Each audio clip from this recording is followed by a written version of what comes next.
దేవుని నామానికి స్తోత్రాలు. మీ అందరికీ ప్రభు నామమున వందనాలు తెలియజేస్తున్నాం. ఈ లైవ్ ప్రోగ్రాంలో ఆరాధనలో పాల్గొన్న మీ అందరికీ ప్రభు అయిన యేసుక్రీస్తు నామంలో మీకు వందనాలు తెలియజేస్తున్నాం. ఈరోజు మదర్స్ డే. సో అందరికీ ప్రత్యేకంగా తల్లులందరికీ కూడా హ్యాపీ మదర్స్ డే. ప్రతి సంవత్సరం మనం మందిరంలో కూడుకుని చక్కగా మదర్స్ డేని మనం సెలబ్రేట్ చేసుకునే వాళ్ళం. కానీ ప్రత్యేకంగా మరి ఈ యొక్క కోవిడ్ వల్ల మనం ఈ రీతిగా ఆన్లైన్లో కలుసుకోవడానికి దేవుడు కృపనిచ్చి ఉన్నాడు. సో త్వరలో ఈ పాండమిక్ అంతమయ్యేలాగా మీరందరూ కూడా ప్రార్థన చేయాలని నేను మీకు మనవి చేస్తున్నాను. అలాగే ఎవరెవరైతే ఈ కోవిడ్తో బాధపడుతున్నారో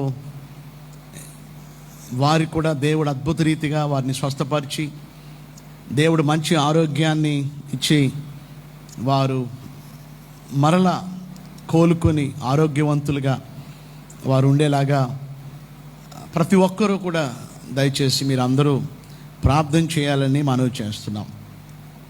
nothing is impossible to God. దేవునికి అసాధ్యమైంది ఏదీ లేదు, ఆయనకి సమస్తము సాధ్యం. కనుక మనము ఈ సమయంలో మనం చేయవలసింది భారంతో ప్రార్థన చేయడం. సో మనము ఈ ఆరాధనని మనం ప్రారంభించుకుందాం. దయచేసి మీరందరూ కూడా మీ బైబిల్ తెచ్చుకుని మీరందరూ కూడా శ్రద్ధగా దేవుని మాటల్ని మీరు ఆలకించాలని ప్రభు పేరిట నేను మీకు మనవి చేస్తున్నాను. ఈరోజు వాక్య భాగం రాజుల 2వ గ్రంథం 1వ అధ్యాయం, 2 Kings 1st chapter. 2వ రాజుల గ్రంథం 1వ అధ్యాయాన్ని మనము వచనం వెంబడి వచనాన్ని మనం ధ్యానించుకుందాం. దయచేసి మీరు అందరూ కూడా శ్రద్ధగా మీ బైబిల్ తెరిచి మీరు నాతో కలిసి చదవాలని మనవి చేస్తున్నాను. రాజులు 2వ గ్రంథం 1వ అధ్యాయం. అహాబు మరణమైన తర్వాత మోయాబీలు ఇశ్రాయేలు వారి మీద తిరగబడిరి. అహజ్యా షోమ్రోన్లో ఉన్న తన మేడగది కిటికీలో నుండి క్రింద పడి రోగి అయి, మీరు ఎక్రోను దేవతయగు బయల్జెబూబు నొద్దకు పోయి ఈ వ్యాధి పోగొట్టుకుని నేను స్వస్థ పడుదునో లేదో విచారించుడని దూతలను పంపగా, యెహోవా దూత తిష్బీయుడైన ఏలియాతో ఇలా సెలవిచ్చాను, నీవు లేచి షోమ్రోను రాజు పంపిన దూతలను ఎదుర్కొని పోయి ఇట్లనుము, ఇశ్రాయేలు వారిలో దేవుడు అన్నవాడు లేడనుకుని ఎక్రోను దేవత అయిన బయల్జెబూబు నొద్ద మీరు విచారించబోచున్నారా? కాగా యెహోవా సెలవిచ్చింది ఏమనగా, నీవు ఎక్కిన మంచము మీద నుండి దిగి రాకుండా నువ్వు నిశ్చయముగా మరణమవుదువు అని ఏలియా వారితో చెప్పి వెళ్ళిపోయాను. ఈరోజు వర్తమానం యొక్క అంశం, let us not be prideful but B humble. మనల్ని మనము గర్వపడక మనల్ని మనం తగ్గించుకుందాం. ఇదే ఈ వర్తమానం యొక్క అంశం. బహు జాగ్రత్తగా ఇందులో ఉన్న విషయాల్ని మనం గ్రహిద్దాం. చిన్న ప్రార్థన చేసుకుందాం. ప్రభువా, మీకు స్తోత్రాలు, మీకు వందనాలు చెల్లిస్తున్నాం. ఈ రీతిగా ఆన్లైన్లో వర్షిప్ చేయడానికి, ఆరాధించడానికి మాకు ఇచ్చిన ఈ అద్భుతమైన శ్రేష్టమైన సమయాన్ని బట్టి మీకు వందనాలు చెల్లిస్తున్నాం తండ్రి. ప్రభువా నాయనా, త్వరలోనే ఈ కోవిడ్ మీ చిత్తానుసారంగా అంతమై మరలా 3rd వేవ్ రాకుండానే మీ చిత్తమైతేనైనా త్వరగా మేమందరము కూడా ఇందులో నుంచి బయటికి వచ్చి మరలా మేమందరము కలుసుకుని మీ సన్నిధిలో ఆరాధించే భాగ్యాన్ని, మీ పనిని ఇంకా బహుభారంతో అనేక ఆత్మల రక్షణ కొరకు ప్రయాసపడడానికి కృప దయచేయండి. ప్రత్యేకంగా అనారోగ్యంగా ఉన్నవారిని, హాస్పిటల్లో ఐసోలేషన్లో ఉన్నవారిని మీరే ఒక్కసారి వారిని జ్ఞాపకం చేసుకోండి. మీరే వారికి సంపూర్ణమైన స్వస్థతని, ఆరోగ్యాన్ని మీరు దయచేయండి. ఈరోజు నాయన మాకు ఇచ్చిన ఈ వాక్యానికే వందనాలు. ఈ వాక్యంలో ఉన్న విషయాలు మీరే మాతో మాట్లాడి మీరే మహిమ, ఘనత, ప్రభువాలు పొందమని యేసు నామములో వేడుకొనుచున్నాము తండ్రి. ఆమేన్, ఆమేన్. దయచేసి మీరు గమనించవలసిన విషయం, ఈ మొదటి అధ్యాయంలో మనకి అహజ్యా, రాజైన అహజ్యా మనకు కనపడుతున్నాడు. ఎవరు ఈ అహజ్యా అనేది మనం ఆలోచిస్తే, ఈ అహజ్యా ఇశ్రాయేలు దేశానికి రాజుగా ఉన్నాడు. అహాబు కుమారుడు ఈ అహజ్యా. మీరు ఒకసారి ఆలోచిస్తే, ఇశ్రాయేలు దేశానికి మొదటి రాజు సౌలు, ఆ తర్వాత దావీదు గొర్రెల కాపరి రాజు అయ్యాడు. దావీదు తర్వాత సొలొమోను రాజు అయ్యాడు. సో సౌలు, దావీదు, సొలొమోను పరిపాలిస్తున్నప్పుడు దేశం యునైటెడ్గా ఉండేది, యునైటెడ్ కింగ్డమ్గా ఉండేది. అయితే సొలొమోను తర్వాత దేశం రెండుగా విడిపోయింది. ఇశ్రాయేలు దేశం 10 గోత్రాలు, యూదా దేశం 2 గోత్రాలుగా విడిపోవడం జరిగింది, డివైడెడ్ అయిపోయింది. ఈ 10 గోత్రాలని ఇశ్రాయేలు రాజు యెరోబాము పరిపాలించాడు మొదటిగా. తర్వాత యూదా దేశాన్ని రెహబాము అనగా సొలొమోను కుమారుడు పరిపాలించాడు. సో 930 BCలో, క్రీస్తు పూర్వం 930 సంవత్సరంలో రాజ్యము రెండుగా విడిపోయింది. అయితే ఇశ్రాయేల్ దేశం ఆయా రాజులు పరిపాలిస్తూ ఉన్నారు. అయితే క్రీస్తు పూర్వం 722 722 BCతో ముగించబడింది. వీరు అష్షూరు చెరలోకి వెళ్ళిపోయారు. ఆ తర్వాత ఇక అక్కడితో వారి చాప్టర్ క్లోజ్ అయిపోయింది.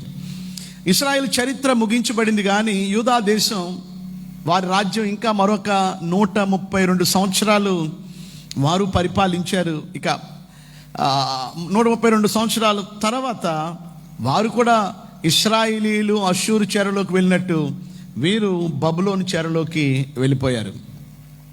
సో ఇశ్రాయేల్ దేశాన్ని ఉత్తర రాజ్యం అంటారు, యూదా దేశాన్ని దక్షిణ రాజ్యం అంటారు, నార్థన్ కింగ్డమ్, సదర్న్ కింగ్డమ్.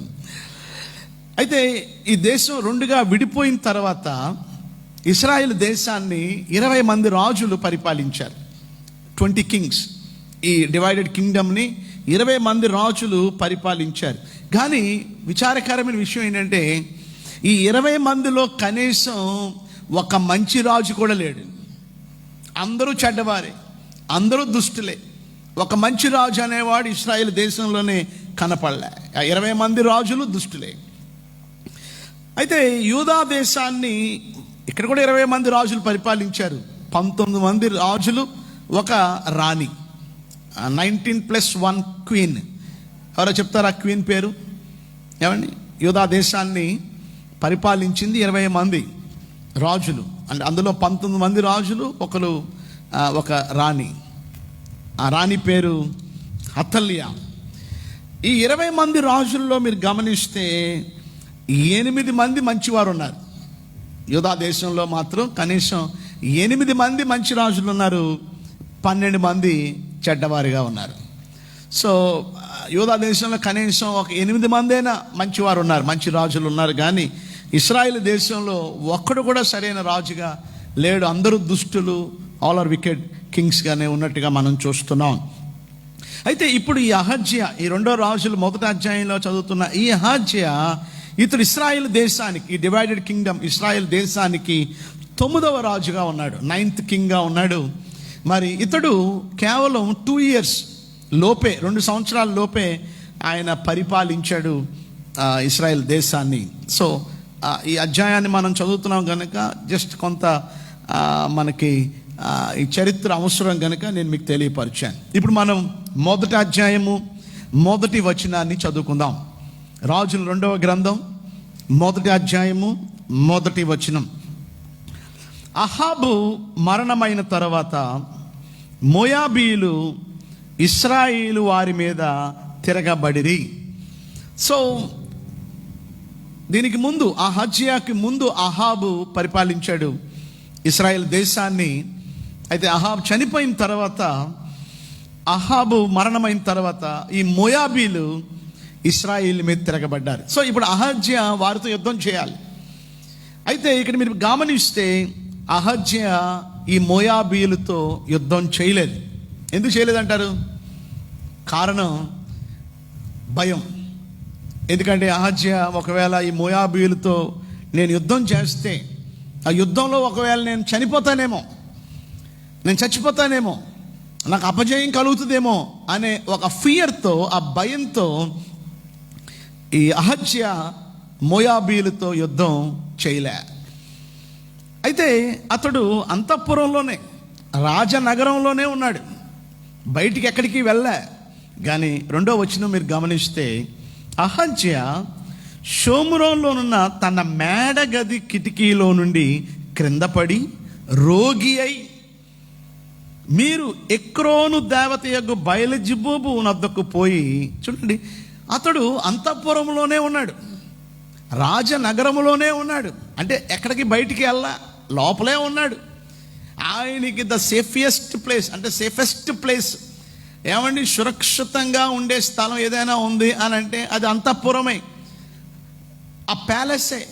కానీ రాజనగరంలో కూడా అతనికి భద్రత లేదు. అతడు రాజనగరములో ఉంటూ ఆ మేడ గదికి కిటికీలో నుండి కింద పడిపోయి రోగి అయ్యాడు. అంటే దీన్ని బట్టి మనకేం అర్థం అవుతుంది? ఈరోజు మనం అనుకోవచ్చు, ఈ కరోనా వైరస్ వలన బయటికి వెళ్తే మనకి ఎక్కడ సోకుతుందా అని మన ఇంట్లోనే ఉండి చాలా మనం ప్రికాషన్స్ తీసుకొని మనం జాగ్రత్తగా బయటికి వెళ్ళకుండా ఇంట్లో ఉంటే మనం ఈ మహమ్మారి నుండి మనం తప్పించబడతాము అనుకుంటాం. కానీ ఒక విషయం మీకు చెప్పాలి, అదేంటి అంటే మనం బయటున్న లోపలున్న దేవుడు మనల్ని కాపాడాలి, కానీ దేవుడు మనల్ని ప్రొటెక్ట్ చేయాలి. కానీ నేను ఎక్కడికి వెళ్ళను, నేను ఇంట్లోనే ఉంటాను, లోపలే ఉంటాను, నాకే ప్రమాదం రాదు అని ఒకవేళ నువ్వు అనుకుంటే, ఇక్కడ మీరు గమనిస్తే అహాబు కుమారుడైన అహజ్యా అతడు బయట లేడు, లోపలే ఉన్నాడు, అంతఃపురంలో ఉన్నాడు, కానీ రోగి అయ్యాడు. సో ఈరోజు నేను మీతో చెప్పేది, వీ నీడ్ గాడ్స్ ప్రొటెక్షన్. దేవుని కాపుదల మనకు అందరికీ ఎంతో అవసరం. ఎవరు కూడా తన బలం మీద, తన తెలివితేటల మీద, తన జ్ఞానం మీద ఆధారపడవద్దని ప్రభు పేరట నీకు మనవి చేస్తూ ఉన్నాను. కొన్నిసార్లు మరి బయటికి వెళ్ళకపోతే మనకి కుటుంబం గడవదు, కనుక మన కుటుంబ పోషణార్థం మనం బయటికి వెళ్ళవలసి ఉంటుంది. అయితే దేవుడు మిమ్మల్ని కాపాడాలి, మనం జాగ్రత్తలు తీసుకోవడం ఎంతో అవసరం. ఒక మాస్క్ కాకపోయినా 2 మాస్కులు పెట్టుకోవడం, శానిటైజర్ పెట్టుకోవడం, ఏమంటే సోషల్ డిస్టెన్స్ పాటించడం, జాగ్రత్తగా పనులు చేసుకొని ఇంటికి రాగానే ఆ వస్త్రాలు, ఆ బట్టలన్నీ తీసేసి బయటే అవి ఒక కవర్లో పెట్టి గట్టి కట్టేసి, ఏమంటే ఉతికే వరకు అది తీయకుండా పక్కన పెట్టి స్నానం చేసి లోపలికి వెళ్ళడం మంచిదే.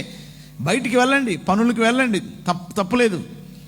దేవుడు మనల్ని కాపాడేవాడు. చూడండి, బైబిల్లో కీర్తన 121:8 వచనంలో మీరు గమనిస్తే, నీ ప్రాణమును కాపాడు. చూడండి, ఒకసారి వాక్యం చదువుతారా?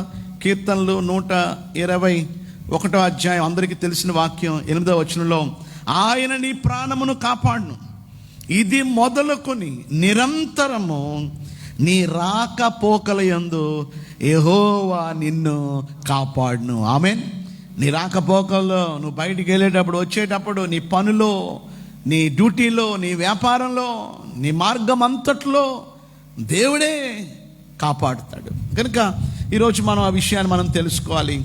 మరి పోయిన వారం కూడా మనం విన్నాం, కీర్తనలు 91:10 వచనంలో, దేవుని ఆశ్రయించు వారికి, మహోన్నతుడైన దేవునికి మనము నివాస స్థలంగా చేసుకున్నప్పుడు ఏ అపాయం మనకి రాదు, ఏ తెగులును నీ గుడారమును సమీపించదు.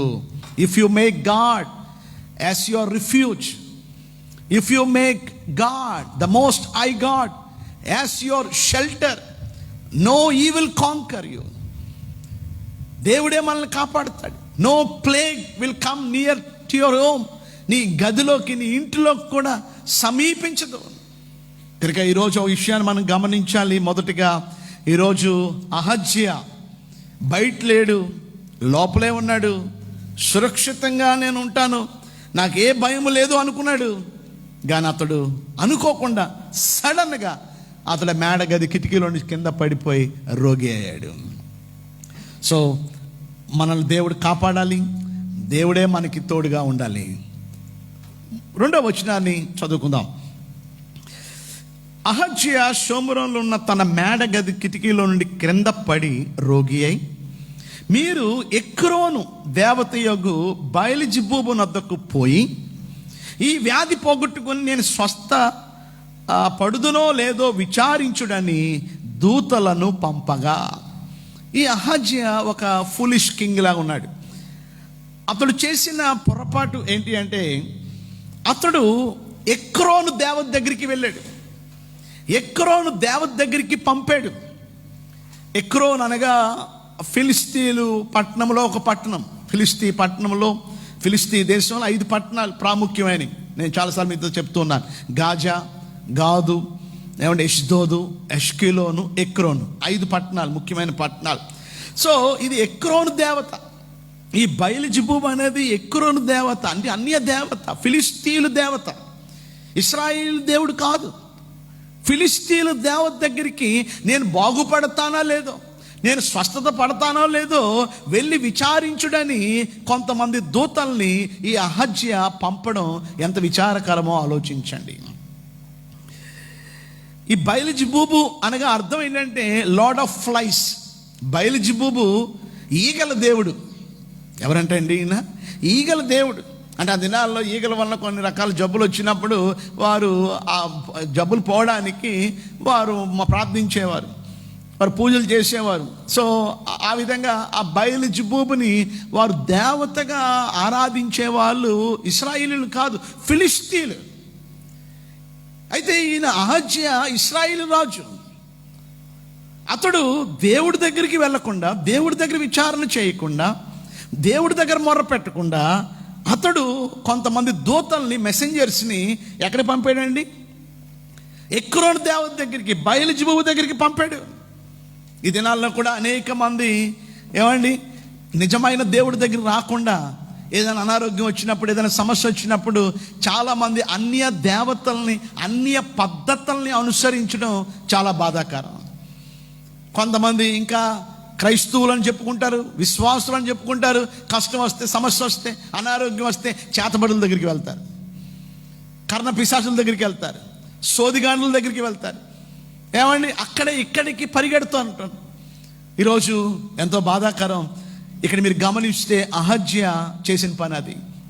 ఈవెన్ బయల్జెబూబు మీరు గమనిస్తే క్రొత్త నిబంధనలో కూడా మనం గమనిస్తే మత్తయి సువార్త 12:24 వచనంలో కూడా రాయబడిన తర్వాత మీరు చదవండి. అంటే యూదులు ఈ పేరు సేటానికి, సైతానికి పేరు పెట్టారు. దయ్యములకు అధిపతి అని, ప్రిన్స్ ఆఫ్ ద డెవిల్స్ అని దయ్యాలకి పేరు పెట్టడం జరిగింది.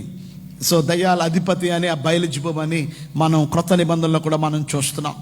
సో ఈరోజు మీరు బాగా గమనిస్తే అహజ్యా చేసిన పొరపాటు, అతడు రోగి అయి ఉన్నప్పుడు అతడు విచారించడానికి, అతడు బాగుపడతానో లేదో అని తెలుసుకోవడానికి ఆ బయల్జెబూబు దగ్గరికి పంపాడు. ఇప్పుడు నా ప్రశ్న, ఎందుకు పంపాడు?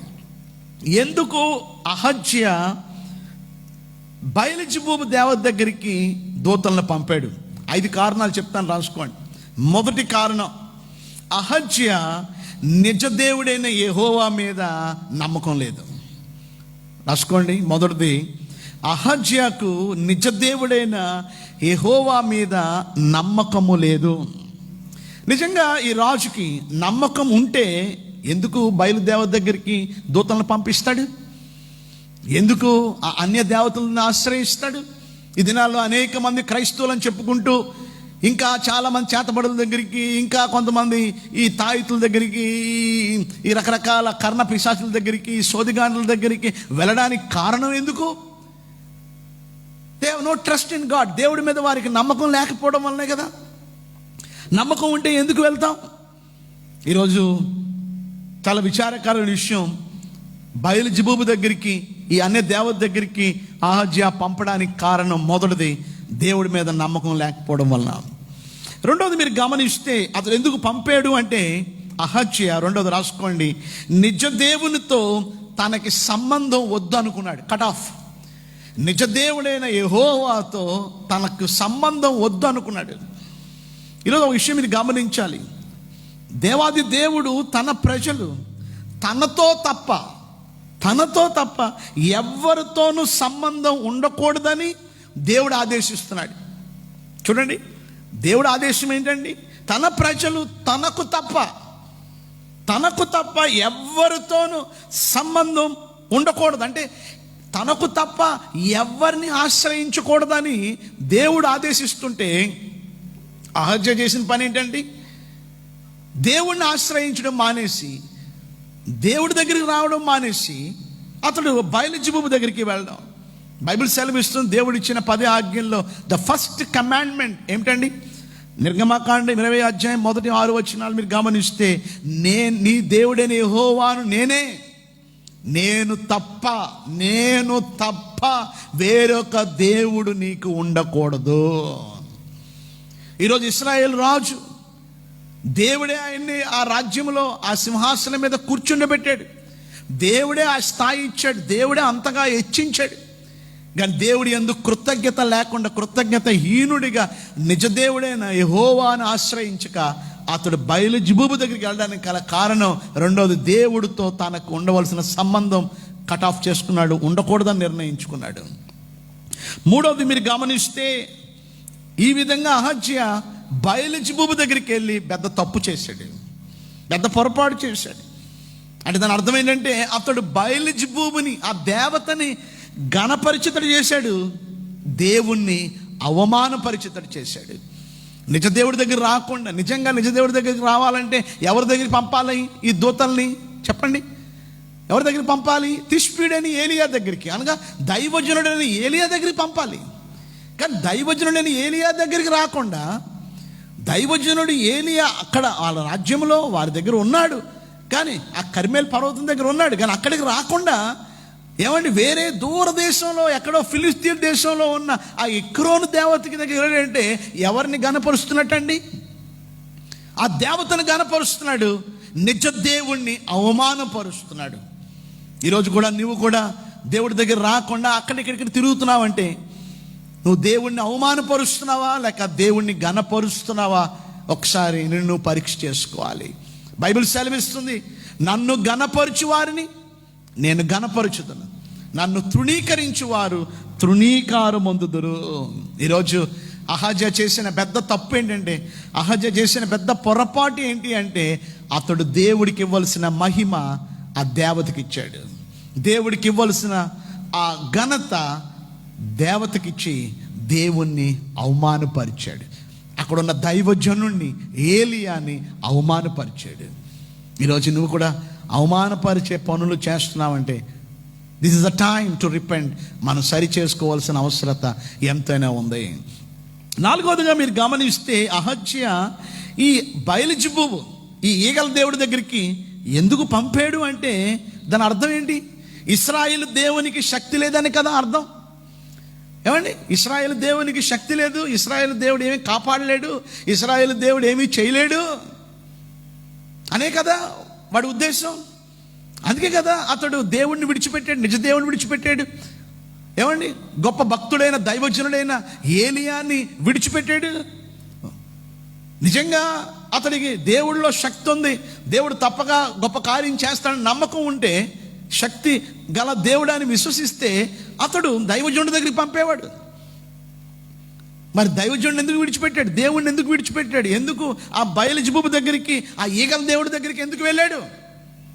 కారణం ఒకటే, నిజ దేవుడికి శక్తి లేదు అనుకున్నాడు. ఈరోజు చాలామంది అనుకుంటున్నారు, ఈ కోవిడ్ ఇక ఇది పోదా, ఇది ఇంతేనా? మన దేవుడు శక్తి గల దేవుడు. Hour God is a God of wonders. నమ్ముట నీ వలన అయితే నమ్మువానికి సమస్తము సాధ్యం. ప్రతిదానికి సమయం కాలదు. దేవుడి కార్యాలు మనకు కొన్నిసార్లు అర్థం కావు. దేవుడు ఎందుకు అనుమతించాడు? Our God is infinite God. ఈ ఫైనైట్ బుర్రలకి ఆ ఇన్ఫైనైట్ దేవుడి గురించి అర్థం కాదు. ఈ కోవిడ్ పోవాలంటే వ్యాక్సిన్ ద్వారా పోదు, ఈ కోవిడ్ పోవాలంటే మందుల ద్వారా పోదు, డాక్టర్ల ద్వారా కాదు. కేవలం దేవుడే దీన్ని తీసేయాలి, దేవుడే దీన్ని నిర్మూలన చేయాలి. ఈరోజు దేవుడు శక్తి గల దేవుడు. ఒక తెగులు కాదు, ఐగుప్తులో 10 తెగులు రాగా దేవుడు ఆ 10 తెగుల్ని తప్పించాడు, మరలా దేవుడు దాన్ని తీసివేశాడు. ఈరోజు గాడ్ కెన్ డూ వండర్స్. గాయపరుచువాడు ఆయనే, స్వస్థపరచువాడు ఆయనే. నేనే దేవుడిని, నేను తప్ప వేరొక దేవుడు లేడు. కానీ అహజ్య ఈ ఈగల దేవుడైన బయలుజెబూబు దగ్గరికి ఎందుకు పంపాడు? దేవుడి మీద నమ్మకం లేక, 4వది దేవుడికి శక్తి లేదు అనే కదా వాడి ఉద్దేశం. చివరిగా 5వది మీరు గమనిస్తే, ఫైనల్గా అహజ్య ఈ బయలుజెబూబు దగ్గరికి పంపడానికి కారణం ఇంకో విషయం ఉందండి. ఇంకో ప్రాముఖ్యమైన విషయం ఉంది. అదేంటో మీకు తెలుసా? ఈ బయలుజెబూబు దగ్గరికి, ఈగల దేవుడి దగ్గరికి, అన్య దేవత దగ్గరికి పంపడానికి కారణం ఏంటో మీకు తెలుసా? తల్లిదండ్రుల కారణం. Because of his parents. ఈరోజు ఏమండి, హ్యాపీ మదర్స్ డే. ఈరోజు తల్లి ఏమండి మదర్స్ డే అంటారు కదండి. ఈరోజు ఈ మదర్స్ డే నాడు నేను మిమ్మల్ని అందరినీ విష్ చేస్తున్నాను. అదే సమయంలో మిమ్మల్ని హెచ్చరిస్తున్నాను ఒక సేవకుడిగా. ఈరోజు మీ బిడ్డల పట్ల మీరు ఎలాగా ప్రవర్తిస్తున్నారు? ఈరోజు అహజ్య ఇంత మూర్ఖుడిగా, ఇంత కఠినుడిగా, ఇంత దుర్మార్గుడిగా ఏమండి మారిపోవడానికి గల కారణం తల్లిదండ్రులు కాదా? తల్లిదండ్రులు ఎప్పుడు నిజదేవుడి గురించి, యెహోవా గురించి ఎప్పుడు చెప్పలే. ఎందుకంటే బైబిల్లో మీరు గమనిస్తే ఈ అహజ్య తండ్రి అహాబు ఇశ్రాయేల్ అందరిలోకెల్లా దుష్టరాజు. అన్ని రాజుల కన్నా ఉన్న 20 మంది రాజుల్లో దుష్టుడైన ఎవడైనా ఉన్నాడంటే మొదటి లిస్టులో వస్తాడు అహాబు. మరి తండ్రి అంత దుర్మార్గుడైతే తల్లి ఇంకా అంతకన్నా దుర్మార్గురాలు. ఆ తల్లి పేరేంటో మీకు తెలుసా? ఆ తల్లి పేరు యెజబెలు. ఈ యెజబెలు చేసిన పని ఏంటో మీకు తెలుసా? ఏమండి చూడండి ఒకసారి మీరు గమనిస్తే, మొదటి రాజులు 16వ అధ్యాయం 30వ వచనం మీరు గమనిస్తే, మొదటి రాజులు మొదటి గ్రంథం 16వ అధ్యాయము 30వ వచనం చూస్తే, ఒమ్రీ కుమారుడైన అహాబు తన పూర్వీకులందరినీ మించినంతగా యెహోవా దృష్టికి చెడుతనము చేశాను. అంటే తన పూర్వీకుల అందరికంటే మించినంతగా అతడు యెహోవా దృష్టికి చెడుతనము చేశాను. మరి యెజబెలు తల్లి ఆమె ఏం చేసిందో మీకు తెలుసా? ఇశ్రాయేల్ రాజ్యములో, దేవుని రాజ్యములో, నిజదేవుడు ఉన్న స్థలములో ఏమండి 450 మంది బయలు దేవత ప్రవక్తలను, 400 మంది ఈ అషేరు దేవి ప్రవక్తలను, అంటే 850 మంది బయలు ప్రవక్తల్ని పోషించేదట. అంటే మొత్తం ఆ దేశం అంతా విగ్రహారాధనతో నింపేసింది. ఇక మొత్తం ఇశ్రాయేల్ ప్రజలను కూడా నిజదేవుని విడిచిపెట్టి విగ్రహాలను పూజించడం చేసింది. సో ఈ యెజబెలు తల్లి తన బిడ్డని దేవుడి మార్గంలో పెంచడానికి బదులు బయలుదేవతను ఆరాధించేటట్టుగా ఆ ప్రకారంగా నడిపించింది కనుక ఈ అహజు అలా తయారయ్యాడు. ఈరోజు నేను మిమ్మల్ని హెచ్చరిస్తున్నాను ఒక దేవుని సేవకుడిగా. ఈ మదర్స్ డే నాడు ఈరోజు మీ బిడ్డల పట్ల మీ ప్రవర్తన ఎలా ఉంది చెప్పండి. ఇది ఈ కోవిడ్ టైంలో అందరూ ఇంట్లోనే ఉంటున్నారు, స్కూల్స్ లేవు, కాలేజెస్ లేవు. ఏమండి ఎక్కువ సమయం మీ బిడ్డలతో గడపడానికి ఇష్టపడండి. చక్కగా కూర్చొని పాటలు ప్రాక్టీస్ చేయండి, కూర్చొని చక్కగా బైబిల్ క్విజ్ పెట్టుకోండి, బైబిల్లోని కొన్ని ప్రశ్నలను అడిగి ఏమండి మార్కులు వేసుకుంటూ ఉండండి. అంతేకాదు చక్కగా బైబిల్ వర్సెస్ తీయడు అలా పోటీ పెట్టుకోండి. ఏమంటే టైం అంతా ఆ విధంగా గడపండి. ఏమండి ఎక్కువగా కలిసి కుటుంబ ప్రార్థన చేసుకోండి. ఏమండి ఫ్యామిలీతో బిడ్డలతో దయచేసి గడపండి. ఇంతకన్నా మంచి సమయం మరలా మీకు దొరకదు. మళ్ళీ స్కూల్స్ రీఓపెన్ అయిపోయిన తర్వాత, మళ్ళీ కాలేజెస్ అయిపోయిన తర్వాత, ఓపెన్ అయిపోయిన తర్వాత ఇక మళ్ళీ చదవడానికి ఇంకా వారి సెక్యులర్ స్టడీస్లోకి వెళ్ళిపోతారు. మళ్ళా మనకి టైం దొరకదు. ఇది the best time. Spend some time, quality time with your children. So నేను మీతో చెప్పేది దేవుని బిడ్డలుగా, దయచేసి టైంని వేస్ట్ చేయకండి. ఆ టీవీ దగ్గర కూర్చొని అవి ఇవి చూసుకుంటూ, ఏమన్నా వార్తలు చూసుకుంటూ, ఏమన్నా భయపడిపోతూ విడిచిపెట్టండి. అది మీకు అనవసరం. కొంతమంది మొబైల్స్ పట్టుకొని ఉదయం నుండి సాయంత్రం వరకు ఆ మొబైల్తోనే. దయచేసి అవన్నీ విడిచిపెట్టండి. సమయాన్ని మీ బిడ్డలతో గడపండి. Train your children. ఈరోజు ఈ విధంగా అహజ్యా మారడానికి గల కారణం బయలుజెబూబు ఈగల దేవుడి దగ్గరికి దూతలను పంపడం కారణం ఎవరు?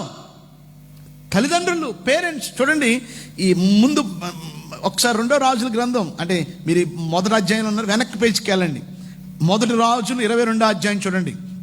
22వ అధ్యాయము 51, 52 వచ్చిన అహాబు కుమారుడైన అహజ్యా యూదారాజైన యెహోషాపాతు ఏలుబడిలో 17వ సంవత్సరం మందు షోమ్రోను ఇశ్రాయేలును ఏలన ఆరంభించి 2 సంవత్సరములు ఇశ్రాయేలును ఏలెను.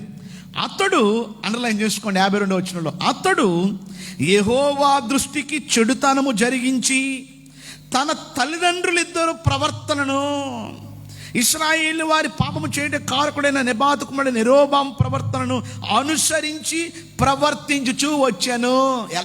చూడండి, అహజ్యా ఏం చేస్తున్నాడు చెప్పండి? తన తల్లిదండ్రులు ఇద్దరి ప్రవర్తనను ప్రవర్తించుచూ వచ్చాను. ఎవరిని అనుసరిస్తున్నాడు చెప్పండి? ఎవరిని అనుసరిస్తున్నాడండి? తల్లిదండ్రులను అనుసరిస్తున్నాడు. ఈరోజు మన బిడ్డలకి మనమే రోల్ మోడల్గా ఉండాలండి. మనం టీవీ దగ్గర కూర్చుంటే వాళ్ళు టీవీ దగ్గర కూర్చుంటారు. మనం బూతులాడితే వారు బూతులాడతారు. మనం దెబ్బలాడుకుంటే వారు దెబ్బలాడతారు. మనం మోకరించి ప్రార్థిస్తే వారు మోకరించి ప్రార్థిస్తారు. మనం బైబిల్ చదివితే వారు బైబిల్ చదువుతారు. సో ఈరోజు మదర్స్ డే నాడు నేను మీకు ఇచ్చే హెచ్చరిక ఏంటి అంటే, be a role model to your parents. మీ బిడ్డలకి అద్భుతమైన మాదిరిగా ఉండండి. కనీసం మించిపోయింది ఏం లేదు. ఇప్పటివరకు మీరు టైంని వేస్ట్ చేసి ఉండొచ్చు.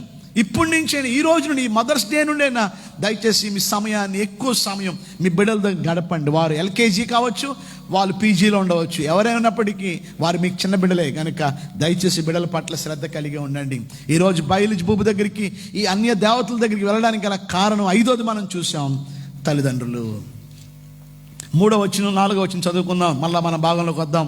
2వ రాజుల గ్రంథం 1వ అధ్యాయం 3, 4 వచనాల్లో యెహోవా దూత తిష్బీయుడైన ఏలీయాతో ఇలా సెలవిచ్చాను, నీవు లేచి షోమ్రోను రాజు పంపిన దూతలను ఎదుర్కొనబోయి ఇట్లనము, ఇశ్రాయేలు వారిలో దేవుడు అన్నవాడు లేడనుకుని ఎక్రోను దేవత అయిన బయలుజెబూబు వద్ద మీరు విచారింపబోచున్నారా? సో ఈ దూతల్ని ఈ రాజు అహజ్యా పంపినప్పుడు ఈ విషయం ఎవరికి తెలిసింది చెప్పండి? దేవుడికి తెలుసు. యెహోవా కన్ను దృష్టి లోకమంతా సంచారం చేయుచున్నది. సో ఈ విషయాన్ని దేవుడు ఏలియాకు చెప్పాడు. ఏలియాకు తెలీదు, ఆ దూతలు వచ్చి ఏలియా దగ్గరికి రాలేదు. కానీ ఇలాంటి నీచమైన పని చేస్తున్నాడని, బయలుజెబూబు దగ్గరికి పంపుతాడని ఏమండి రాజు ఈ విషయాన్ని దేవుడే సెలవిచ్చాడు, దేవుడే తెలియజేశాడు ఏలియాకి. కనుక నువ్వు వెళ్ళి ఆ దూతలతో చెప్పు. ఏమని? 4వ వచనంలో యెహోవా సెలవిచ్చింది ఏమనగా, నీవెక్కిన మంచం మీద నుండి దిగి రాకుండా నీవు నిశ్చయముగా మరణమవుదవని ఏలియా వారితో చెప్పి వెళ్ళిపోయాను. సో వెంటనే ఏలియా దిగి వారితో చెప్పాడు, అయ్యా మీరు వెళ్ళి రాజుతో చెప్పండి. ఏమని? మీరు తిరిగి వెళ్ళండి, ఇంకా మీరు ఇంకా బయలుజెబూబు దగ్గరికి వెళ్ళనవసరం లేదు. ఏ మంచం ఎక్కాడు ఆ మంచం దిగడు, నిశ్చయముగా చనిపోతాడు. ఈరోజు మీరు గమనిస్తే యెహోవా దూత 3వ పాఠం తిష్బీయుడైన ఏలియాతో సెలవివ్వగానే వెంటనే ఏలియా ఇమీడియట్గా లోబడ్డాడు. Lord speaks, Elijah obeys immediately. ఏ మాత్రం ఆలస్యం చేయలేదు.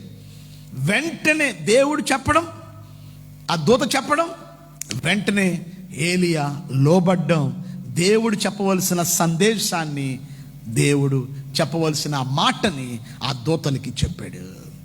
ఈరోజు ఏలియా దేవుని వాక్కుకి, దేవుని మాటకి లోబడ్డాడు. ఈరోజు ఎంతమంది ఏలియా వలె దేవుని వాక్యానికి, దేవుని మాటకి లోబడుతున్నారు? దేవుడు ఏమైతే సెలవిమ్మన్నాడో, దేవుడు ఏదైతే చెప్పమన్నాడో మీరు చెప్తున్నారా, లేక మీ సొంత మాటలు చెప్తున్నారా? దేవుడు ఏమైతే మాట్లాడమన్నాడో అదే మనం మాట్లాడాలి. దేవుడు ఏదైతే చెప్పమన్నాడో అదే చెప్పాడు. భయపడకుండా, డైరెక్ట్గా, సూటిగా, సుత్తి లేకుండా ఏమి చెప్పాలది చెప్పాడు. ఏం చెప్పాడు? నువ్వు ఎక్కిన మంచము నువ్వు దిగవు, నువ్వు ఎక్కిన మంచం మీదనే నువ్వు చనిపోతావు, నువ్వు మరణమవుదవు. ఇది నాలో ఎంతమంది ఈ విధంగా అంత డైరెక్ట్గా ఏమండి కరాఖండిగా ఉన్నది ఉన్నట్టుగా సత్యాన్ని ప్రకటిస్తున్నారు? ఎక్కడ చూసినా అనేక మంది బోధకులు ఏదేదో ప్రసంగాలు సొల్లి బాతా కానీ ఏదేదో ఏదేదో ఏదేదో కాలక్షేపం గురించి వాక్యాలు, ప్రాస్పారిటీ గాస్పల్. ఇదిగో మీరు వాగ్దాన భూమికి, ఇగో మీరు కొంత డబ్బులు ఇస్తే ఇగో మీకు కారు వస్తుంది, మీకు బిల్డింగ్ వస్తుంది, ఇదిగో మీరు ఇలా చేస్తే అలాగవుద్ది. దయచేసి ఆ ప్రసంగాలు విడిచిపెట్టండి. దయచేసి ప్రజల్ని హిప్నోటైజం చేయకండి, ప్రజల్ని మోసం చేయకండి. ఏలియాలాగా ఉన్నది ఉన్నట్టుగా కరాఖండిగా సూటిగా సత్యాన్ని ప్రకటిస్తున్నారా? బైబిల్లో బాప్తిస్మ ఇచ్చే యోహాను కూడా భయపడకుండా ఆ ఏ రోజు చేసిన తప్పుని ఖండించాడు. ఇక్కడ రాజు అని చూడలేదు, సైన్యాధిపతి అని చూడలేదు, మంత్రి అని చూడలేదు, ఎవరని చూడలేదు. ఏమైతే చెప్పాలనుకున్నారో భక్తులు అది వారు సూటిగా వారు చెప్పడం జరిగింది. కొన్నిసార్లు అనుకుంటా ఇలా చెప్తే ఎవరు రారండి, సూటిగా చెప్తే ఏమంటే కరాఖండిగా చెప్తే సంఘంలో ఉన్న బిడ్డలు అందరూ వెళ్ళిపోతారు, ఏమంటే మందిరాన్ని విడిచిపెట్టేస్తారు, అప్పుడు కానుకలు తగ్గిపోతాయి. ఒక మాట మీద చెప్తాను, దయచేసి వినండి. మన దేవుడు పోషించే దేవుడు. ఆకాశ వాక్యంలు విప్పి పట్టజాలనంత విస్తారమైన దీవెనలు కుమ్మరించేవాడు దేవుడు, పోషించేది దేవుడు. దయచేసి మనుషుల మీద ఆధారపడకండి, ఉన్నది ఉన్నట్టుగా ప్రకటించండి. ఈరోజు మీరు గమనిస్తే ఏలియా జీవితంలో 3 రకాలుగా దేవుడు పోషించాడు. మొదటి ఏమండి, ఊరంతా దేశమంతా కరువు ఉన్నప్పుడు కాకోలముల ద్వారా, ఏమండి కాకోలముల ద్వారా ఉదయము మధ్యాహ్నం, ఉదయము సాయంత్రం రొట్టె ముక్కలతో మాంసం ముక్కలతో ఏమండి దేవుడు అద్భుత రీతిగా ఆ కెరూతు వాగు దగ్గర పోషించలేదా? ఎవరు పెట్టారు భోజనం? ఎవరిచ్చారు? ఆ సమయంలో దేవుడు కాకులకి ఆజ్ఞాపించాడు. రెండో సందర్భం మనం గమనిస్తే ఏమండి, ఏలియా అని ఒక విధవరాల ద్వారా, సారేపత అనే గ్రామంలో ఒక విధవరాల ద్వారా దేవుడు పోషించాడు, అప్పటి పిండి కొంచెం నూనెతో. మూడోది, స్వయంగా దేవుడు దూతే దిగి వచ్చాడు పరలోకం నుండి, దూత దిగి వచ్చి అతనికి ఆహారం పెట్టి పోషించాడు. 3 సందర్భాలు. ఈరోజు మన దేవుడు మనల్ని పోషించే దేవుడు. ఆకాశ పక్షులను చూడండి, అవి విత్తవు కోయవు, కానీ పరలోకపు తండ్రి వాటిని పోషిస్తున్నాడు. మీరు వాటికంటే బహుశ్రేష్ఠులు కారా? దయచేసి సేవకులు, దైవజనులు, దయచేసి ఇంతవరకు చేసిన సేవ ఒక విధంగా ఉంటే దయచేసి ఇప్పటి నుంచి ఇక మిగిలిన శేష జీవితాన్ని దేవుడి కోసం రోషంగా ఏలియా వలె, ఎలీషా వలె, బాప్తిస్మ ఇచ్చే యోహాను వలె భయపడకుండా ధైర్యంగా దేవుని యొక్క వాక్యాన్ని మనం ప్రకటించాలి, బోధించాలి, ప్రీచ్ చేయాలి, టీచ్ చేయాలి.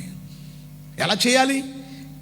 ఎలా చేయాలంటే ఇదే నా ఆఖరి ప్రసంగం, ఇదే నా చివరి ప్రసంగం, ఇక ఇది ప్రసంగంతో నేను చనిపోతాను అన్నట్టుగా ప్రకటించాలి, అన్నట్టుగా చెప్పాలి. అంతేగాని ఏదో ఫార్మాలిటీగా ఏదో పెదవాళ్ళని చెప్పడం కాదండి. ఇదే నా ఆఖరి ప్రసంగం, ఇదే నా ఆఖరి మెసేజ్ అన్నట్టుగా చెప్పాలి. వినేవాళ్ళు కూడా ఇదేనా ఆఖరి ప్రసంగం ఏమో నేను వింటున్నాను అన్నట్టుగా భయముతో విని మన జీవితాన్ని సరి చేసుకోవాలి. ఓ మాట చెప్పాలంటే ఏలియాకి ఇది ఆఖరి ప్రసంగమే.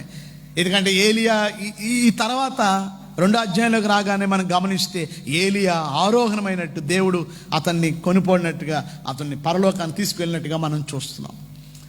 సో ఏలియా ఆరంభం, ఆయన సేవ ఆరంభం నుండి ముగింపు వరకు బహు నమ్మకంగా, ధైర్యంగా దేవుడు చెప్పమన్నది చెప్పాడు. ఈరోజు మనం కూడా ఆ రీతిగా మనము దేవుని యొక్క వాక్యాన్ని బహు ఖండితంగా మనం చెప్పాలి. అలాంటి దైవజనుల్ని మనం హత్తుకోవాలి, అలాంటి దైవజనుల్ని మనం ప్రేమించాలి, అలాంటి పొలాన్ని హత్తుకోవాలి. రూతు 10 పొలాలు తిరగల. ఆ బోయా చెప్పాడు ఒకే పొలంలో నిలకడగా ఉండమన్నాడు, నిలకడగా ఉంది, హత్తుకుంది. ఈరోజు భక్తులు మనల్ని ప్రేమతో మనల్ని గద్దిస్తారు, హెచ్చరిస్తారు, సరిచేస్తారు. వారు ఉన్నది దాని కొరకే.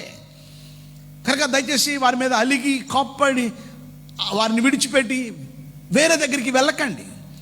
మీ ఉన్న పొలంలోనే, ఉన్న స్థలంలోనే మీరు ఈ లోకములో జీవించే వరకు, ప్రభు రాకడ వచ్చే వరకు ఆ సంఘాన్ని హత్తుకుని, ఆ భక్తులను హత్తుకొని జీవించాలని ప్రభు పేరట నేను మీకు మనవి చేస్తూ ఉన్నాను. ఇంకా చెప్పాలంటే అలాంటి భక్తుల్ని మనం సన్మానించాలి, అలాంటి భక్తుల్ని మనం ప్రేమించాలి. చూడండి, 2 తిమోతి రాసిన పత్రిక 4వ అధ్యాయంలో మీరు గమనిస్తే, తిమోతి రాసిన 2వ పత్రిక 4వ అధ్యాయం చూడండి ఒకసారి. 2 తిమోతి 4వ అధ్యాయము మీరు గమనిస్తే, దానికి ముందు చూడండి 1 తిమోతి 5వ అధ్యాయం 17 వచనం, 1 తిమోతి 5:17లో, బాగుగా పాలన చేయి పెద్దలను విశేషముగా వాక్యమందును ఉపదేశమందును ప్రయాసపడు వారిని రెట్టింపు సన్మానమునకు పాత్రులుగా ఎంచవలను. మీ దైవజనులు ఏం చేయాలండి? కరాఖండిగా వాక్యాన్ని ఉన్నది ఉన్నట్టుగా చెప్పే దైవజనులు ఏం చేయాలి? వారిని దూషించకూడదు, వారిని విడిచిపెట్టకూడదు, వారి మీద అలక్కకూడదు. మరి ఏం చేయాలి? వారిని మనం ప్రేమించాలి. రెట్టింపు సన్మానం, డబల్ ఆనర్, వారిని పాత్రులుగా మనం ఎంచవలను. ఈ దినాల్లో అనేక మంది దైవజనులు ఈ కోవిడ్ బారిన పడి అనేక మంది హాస్పిటల్స్లో ఉన్నారు, ఐసోలేషన్స్లో ఉన్నారు. పాజిటివ్ వచ్చి వారి ఆరోగ్యాలు క్షీణించిపోతూ ఉన్నాయి. దయచేసి ప్లీజ్ దైవజనుల కోసం మీరు ప్రార్థన చేయండి. దైవజనుల ఆరోగ్యం కొరకు, వారి క్షేమము కొరకు, వారి భద్రత కొరకు, వారి సంరక్షణ కొరకు, వారి కాపుదల కొరకు దయచేసి మీరు అందరూ కూడా సంఘ సభ్యులుగా మీరు ప్రార్థన చేయాలి. వారు మనల్ని గద్దిస్తుంది మన మీద ప్రేమ లేక కాదు, మనల్ని ప్రేమించి మనం తప్పు మార్గంలో వెళ్ళనివ్వకుండా. ఈ మదర్స్ డే నాడు మనం తెలుసుకోవాలి, దేవుని వాక్యం సెలవు 1 కొరింథీ 4:5లో 10,000 మంది ఉపదేశకులు ఉండినా తండ్రులు అనేకులు ఉండరండి. నేను మిమ్మును సువార్త ద్వారా మిమ్మును కంటిని, మిమ్మల్ని నేను కన్నాను అంటున్నాడు పౌలు. అంటే పౌలు ఒక తల్లిగా, ఒక తండ్రిగా ఉన్నాడు సంఘానికి. ఈరోజు పాస్టర్ గారే ఒక తల్లి, పాస్టర్ గారు ఒక తండ్రి లాంటి వాడు. బోధకులు చాలామంది ఉంటారు, 10,000 మంది బోధకులు ఉండొచ్చు, కానీ తండ్రులు ఉండేవాళ్ళు ఒక్కలే ఉంటారు. దయచేసి ఆ తండ్రిని దుఃఖపెట్టకండి, తండ్రిని విడిచిపెట్టకండి, దైవజనుని హత్తుకోండి. ఏలియాలాగా కరాఖండిగా వాక్యం చెప్పేవారిగా దైవజనులు ఉండాలి. కానీ దినాల్లో అలాంటి వాక్యాలు వినడానికి ఇష్టం ఉండట్లేదు. ఏవో పిట్ట కథలు, ఏవేవో ఏమండి చిన్న వాక్యం తీసుకొని ఏదేదో వ్యర్థమైన మాటలు చెప్పుకుంటూ కాలక్షేపం చేస్తూ ఉన్నారు. ఎందుకంటే ప్రజలకు అదే అవసరం. చూడండి, బైబిల్ ఏం సెలవిస్తుంది? 2 తిమోతి 4వ అధ్యాయంలో ఏమండి, 2 తిమోతి 4వ అధ్యాయంలో 3వ వచనంలో, ఎందుకనగా జనులు హితబోధను, అంటే సత్యాన్ని, ట్రూత్ని, హితబోధను సహింపక దురద చెవులు గలవారై తమ స్వకీయ దురాశలకు అనుకూలమైన బోధకుల్ని, ఏంటంటే వారికి అనుకూలమైన బోధకుల్ని, వాళ్ళని తిట్టలేని వారిని, వారిని బాగా ఏమండి ప్రేమించే వారిని, వారిని చక్కగా చూసుకునే వాళ్ళని, ఏమండి వాళ్ళని సన్మానించే వాళ్ళని, వాళ్ళని గణపరిచే వాళ్ళని, ఏమండి వారి కార్లు ఎక్కించుకుని తిప్పే వాళ్ళని అంటే వారికి చాలా ఇష్టం. ఎందుకంటే అనుకూలమైన బోధకుల్ని వారు అనుకూలంగా వారు పోగు చేసుకుంటారంట. ఎందుకు? 4వ వచనం, సత్యమునకు చెవినీయక, సత్యానికి చెవినీయక కల్పనా కథల వైపునకు తిరుగు కాలము వచ్చును. ఆల్రెడీ వచ్చేసింది. కల్పనా కథలు, కట్టు కథలు, పిట్ట కథలు. మనకు ఆయన అంటున్నాడు, ఒక ఆయనతో పాస్టర్ గారు చాలా బాగా చెప్పారు. ఏ వాక్యం చెప్పాను? మీకు కాక్ కథ చెప్పారు కదండి, కాక్ కథ బాగుంది అంటే ఇంతసేపు చెప్పిన వాక్యం ఆయనకు అర్థమైందంటే ఆ కాక్ గురించి అర్థమైంది. ఈరోజు మనకు కావాలి పిట్ట కథలు మన విశ్వాసాన్ని బలపరచదు. వినుట వలన విశ్వాసం కలుగు. దేవుని యొక్క వాక్యాన్ని ఉన్నది ఉన్నట్టుగా సత్యాన్ని చెప్పే ఆ దైవ మాటలు వింటేనే మన విశ్వాసం అభివృద్ధి అవుద్ది. కనుక ఎలాంటి భక్తులు మీరు హత్తుకుంటున్నారు? ఎలాంటి భక్తులతో మీరు కలిసి మీరు ముందు కొనసాగుతున్నారు? మీకు అలాంటి భక్తి గల దైవజనులు, మీకు సత్యాన్ని ఉన్నది ఉన్నట్టుగా వాక్యం చెప్పే భక్తుల్ని మీకు దేవుడు ఇచ్చినందుకు మీరు కృతజ్ఞతులై దేవుడికి ఎల్లప్పుడూ మీరు కృతజ్ఞతాస్తుతులు చెల్లించాలి. మీ భక్తులు బట్టి వారు ఇంకా ఆరోగ్యంతో ఉండి ఇంకా వారు బలముగా దేవుని వాక్యాన్ని ప్రకటించాలని ప్రతిరోజు కనీసం అరగంట అయినా ఆ కుటుంబం కోసం, దైవజనుల కోసం మీరు ప్రార్థన చేయవలసిన అవసరం ఎంతైనా ఉంది. సో ఇక్కడ ఏలియా భయపడకుండా ధైర్యంగా దేవుడు చెప్పగమనగానే అతడు వెళ్ళి చెప్పాడు ఆ దూతలకి. ఏమని? మీరు వెళ్ళనవసరం లేదు ఆ బయలుజీబు దగ్గరికి, ఆ ఈగల దేవుడి దగ్గరికి వెళ్ళనవసరం లేదు. మీరు వెళ్ళి వెనక్కి వెళ్ళి చెప్పండి మీ రాజుకి, నువ్వు చచ్చిపోతావంట, నువ్వు మంచం దిగవని చెప్పు. ఆ దూతలు ఆ ఏలియా మాట విన్నారు, ఆ దైవజనుడి మాట విన్నారు. వారు ముందుకు వెళ్లకుండా మళ్ళా వారు వెనక్కి వెళ్ళిపోయారు. వెళ్ళి విషయాన్ని రాజుకి తెలియజేశారు. చూద్దాం ఒకసారి 5-6 వచనాలు చూద్దాం. తర్వాత ఆ దూతలు రాజునద్దకు వచ్చి, మీరెందుకు తిరిగి వచ్చితిరి అని అతడు వారిని అడుగుగా, వారు, ఒక మనుష్యుడు మాకు ఎదురుపడి మిమ్మును పంపిన రాజునద్దకు తిరిగిపోయి అతనికి ఈ సంగతి తెలియజేయడి. యెహోవా సెలవిచ్చింది ఏమనగా, ఇశ్రాయేలులో దేవుడు అన్నవాడు లేడనుకుని ఎక్రోను దేవత యొక్క బయలుజెబూబునొద్ద విచారణ చేయుటకు నువ్వు దూతలను పంపుచున్నావే, నీవెక్కిన మంచం మీద నుండి దిగి రాకుండా నిశ్చయముగా నువ్వు మరణమవుదు అని అతడు పలికినని వారు చెప్పగా. సో ఈ వార్తను తీసుకెళ్ళి మోసుకుని ఈ దూతలు వెళ్ళి ఎవరు చెప్పారు? ఈ అహజ్యా రాజుకు చెప్పారు. అయ్యా, అహజ్యా అడుగుతున్నాడు, ఏంటి ఇంత త్వరగా వచ్చారు మీరు, ఏంటి కారణం అని అడిగినప్పుడు, అయ్యా మాకు దారిలో ఒక ఆయన కనపడ్డాడు, ఆయన ఏం చెప్పాడంటే, ఇదిగో వెనక్కి వెళ్ళిపోమన్నాడు, మీకు చెప్పమన్నాడు, నువ్వు ఎక్కిన మంచం దిగమంట, నువ్వు నిశ్చయముగా చచ్చిపోతావని. వెంటనే మీరు గమనిస్తే 7వ వచనంలో ఈ అహజ్యా అడుగుతాడు ఆ దూతల్ని ఏమని, మిమ్మును ఎదుర్కొన్న 7వ వచనం, మిమ్మును ఎదుర్కొన వచ్చి ఈ మాట చెప్పిన వాడు ఎలాంటి వాడని రాజును అడగ్గా, అయ్యా మీకు చెప్పిన వాడు ఎలా ఉంటాడు, ఆ వ్యక్తి ఎలా ఎలా కనబడతా, కొన్ని సిమిలారిటీ, కొన్ని మీరు పోలికలు చెప్తారా, మీకు చెప్పిన వాడు ఎవరు అని అడిగాడు. అప్పుడు వారు ఏం చెప్పారంటే 8వ వచనంలో, అందుకు వారు, అతడు గొంగెలు ధరించుకుని నడుమునకు తోలుదట్టు కట్టుకున్న వాడును వాడని ప్రత్యుత్తరమియగా, ఆ మనుష్యుడు తిష్పీడని ఏలియా అని అతడు చెప్పాను. వాళ్ళు ఏం చెప్పారంటే, కనీసం ఆ దూతలకు వారి పేరు కూడా తెలియదు, కనీసం నా పేరు ఏలియా అని కూడా చెప్పలే. ఎందుకంటే ఏదైతే సందేశం చెప్పాలనుకున్నాడో అది చెప్పాడంతే. తన పేరు, తన ఏమిటో, తన డబ్బా అని కొట్టుకోలేదు ఏలియా. చెప్పవలసిన సందేశాన్ని చెప్పాడు. ఈ దినాల్లో బోధకులు వారి గురించి చెప్పుకోవడం గంట, వాక్యం చెప్పేది 5 నిమిషాలు. ఎంతో విచారకరం. ఎన్నో లక్షలు పెట్టి, కోట్లు పెట్టి, ఏమన్నా లక్షలు ఖర్చు పెట్టి సభలు పెడుతున్నారు, మీటింగ్లు పెడుతున్నారు, మంచిదే. కానీ అక్కడ ఇచ్చే సందేశం 10 నిమిషాలు. కానీ వారి గురించి టంపుకు కొట్టుకోవడం 2 గంటల సేపు. ఇందుకోసమేనా నీ టంపుకు కొట్టుకోవడం కోసమేనా సభలు పెట్టింది, ఖర్చు పెట్టింది? చాలా బాధాకరం. కానీ ఇక్కడ మీరు గమనిస్తే తన పేరు కూడా ఇక్కడ చెప్పలే.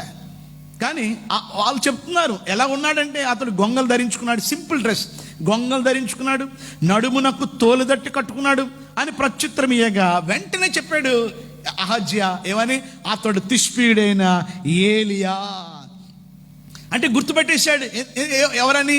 ఇతడు ప్రవక్త అయిన ఏలియా, దైవజనుడని ఏలియా అని గుర్తుపట్టాడు అహజ్యా. అంటే ఆయనకు అర్థమైపోయింది, ఏలియా ఏది మాట్లాడినా ఏది మాట్లాడతాడు, దేవుడి మాట తప్ప ఏది మాట్లాడు. కనుక ఇప్పుడు ఇది దేవుడి మాటగా ఇది అర్థమైపోయింది అహజ్యాకి. ఒక మాట మీద చెప్పాలి, ఏమండి, అతడు రోగి ఉన్నాడు, మేడగదిలోంచి పడిపోయాడు. ఒక రోగి అనొచ్చు, లేదా సీరియస్ ఇంజరీ అనొచ్చు, యాక్సిడెంట్ అనొచ్చు, ఎందుకంటే కింద పడిపోయాడు, జబ్బుని పడిపోయాడు. ఏమండి, యాక్సిడెంట్ లేక ఇంజరీ లేకపోతే వ్యాధి. ఏమండి, అతడు పడిపోగానే ఆ బయలుజెబూబు దగ్గరికి పంపినప్పుడే దేవుడు మొత్తొచ్చు, దేవుడు చంపేయచ్చు. ఎవరిని? అహజ్యాని. కానీ దేవుడు అతని కృపనిచ్చాడు. God given grace to King Ahaziah. ఏమండి ఇచ్చాడు, ఏమిచ్చాడు? ఒక అవకాశాన్ని ఇచ్చాడు, ఒక సెకండ్ ఛాన్స్ ఇచ్చాడు. ఏమని? ఏలియా ద్వారా. ఏమనంటే, ఇదిగో మీరు తిరిగి వెళ్ళి చెప్పండి మీ రాజు చనిపోతాడని, మంచం దిగడు, నిశ్చయముగా చనిపోతాడని. అంటే అతడు మారు మనసు పొందడానికి, పశ్చాత్తాపడడానికి దేవుడు ఒక అవకాశాన్ని ఇచ్చాడు. సో ఇప్పుడు ఈ దూతలు వచ్చి ఏలియా చెప్పిన మాటలు చెప్పినప్పుడు ఏం చేయాలా? అహజ్యా ఏం చేయాలి చెప్పండి? అబ్బో, దేవుడే చెప్పాడు తన భక్తుడి ద్వారా, కనుక నేను సరి చేసుకోవాలా, నా జీవితాన్ని మార్చుకోవాలి. సారీ లార్డ్, నన్ను క్షమించండి ప్రభువా, నేను బయలుజెబూబు దగ్గరికి వెళ్ళాను, నేను ఆ ఈగల దేవుడి దగ్గరికి పంపిస్తున్నాను, నేను చేసింది చాలా మూర్ఖమైన పని, నన్ను బాగు చేయనైనా, నన్ను స్వస్థపరిచినాయనా అని ఒకవేళ అడిగి ఉంటే దేవుడు తప్పక దేవుడు కనికరించేవాడు అహజ్యాని. కానీ అహజ్యా అలా చేయలేదండి. ఎందుకంటే చాలా కఠినుడు అహజ్యా, చాలా సాడిస్ట్, చాలా దుర్మార్గుడు, వెరీ హార్డ్ మ్యాన్, పొగరబోతాడు. ఏమండి, ఇంత అవకాశం ఇచ్చినప్పటికీ కూడా అతడు సరి చేసుకోవడానికి దేవుడి దగ్గరికి వచ్చి అతడు పశ్చాత్తాపడి తను తగ్గించుకొని ప్రార్థించడానికి అవకాశం వచ్చినప్పటికి కూడా ప్రార్థన చేయలేదు. Very prideful king. ఈ ఇగ్నోర్డ్ గాడ్, ఈ నెగ్లెక్టెడ్ గాడ్, ఈ రిజెక్టెడ్ గాడ్. దేవుణ్ణి తృణీకరించాడు, దేవుణ్ణి అశ్రద్ధ చేశాడు, దేవుణ్ణి విడిచిపెట్టేశాడు. బైబిల్ సెలవిస్తుంది, నాశనానికి ముందు గర్వం నడుస్తుంది. తన చేతులారా తన మరణాన్ని తానే తెచ్చుకున్నాడు. ఇందా మీకు చెప్పాను కదా, ఇతని తండ్రి పేరు ఎవరండి? అహాబు కదా. అహాబు దుర్మార్గుడు, కానీ అహాబు కూడా ఇలాగే బ్రతికాడు. ఏమండి, తన ఆస్థానంలో ఉన్నవారు, తన రాజ్యంలో ఉన్న నాబోతు పొలాన్ని ఏమండి తను ఆక్రమించాడు, స్వాధీనం చేసేసుకున్నాడు, కబ్జా చేసేసాడు. ఈ విషయం దేవుడు ఏలియాకు చెప్పాడు. వెంటనే ఏలియా ఏం చేశాడండి, ఈ కొడుకు అహజ్యాకి చెప్పినట్టే అహాబు కూడా చెప్పాడు, నువ్వు ఈ విధంగా నాబోతు యొక్క పొలాన్ని నువ్వు స్వాధీనం చేసుకున్నా గనుక, నువ్వు కబ్జా చేసావు గనుక నువ్వు నిశ్చయముగా చస్తావు, నువ్వు చచ్చిపోతావు అని ఇతన్నే కాదు అతని తండ్రిని కూడా గద్దించాడు ఏలియా. సో ఏలియా ఎప్పుడైతే అహాబు, ఇంత దుర్మార్గుడైన అహాబుని ఖండించి నువ్వు చచ్చిపోతావు అన్నప్పుడు కొంచెం బెటరే ఎవరు, ఈ అహాబు. అప్పుడు ఏం చేశాడు, పశ్చాత్తాపడ్డాడు, మనసు మార్చుకున్నాడు. చూడండి ఒకసారి ఆ వాక్యం చదువుతారా ఒకసారి. తన తండ్రిని అహాబు చేసిన పని బట్టి మొదటి రాజుల గ్రంథం 21వ అధ్యాయం, మొదటి రాజుల గ్రంథం 21వ అధ్యాయము 27వ వచనాన్ని మీరు గమనిస్తే, అహాబు ఆ మాటలు విని, ఏ మాటలు?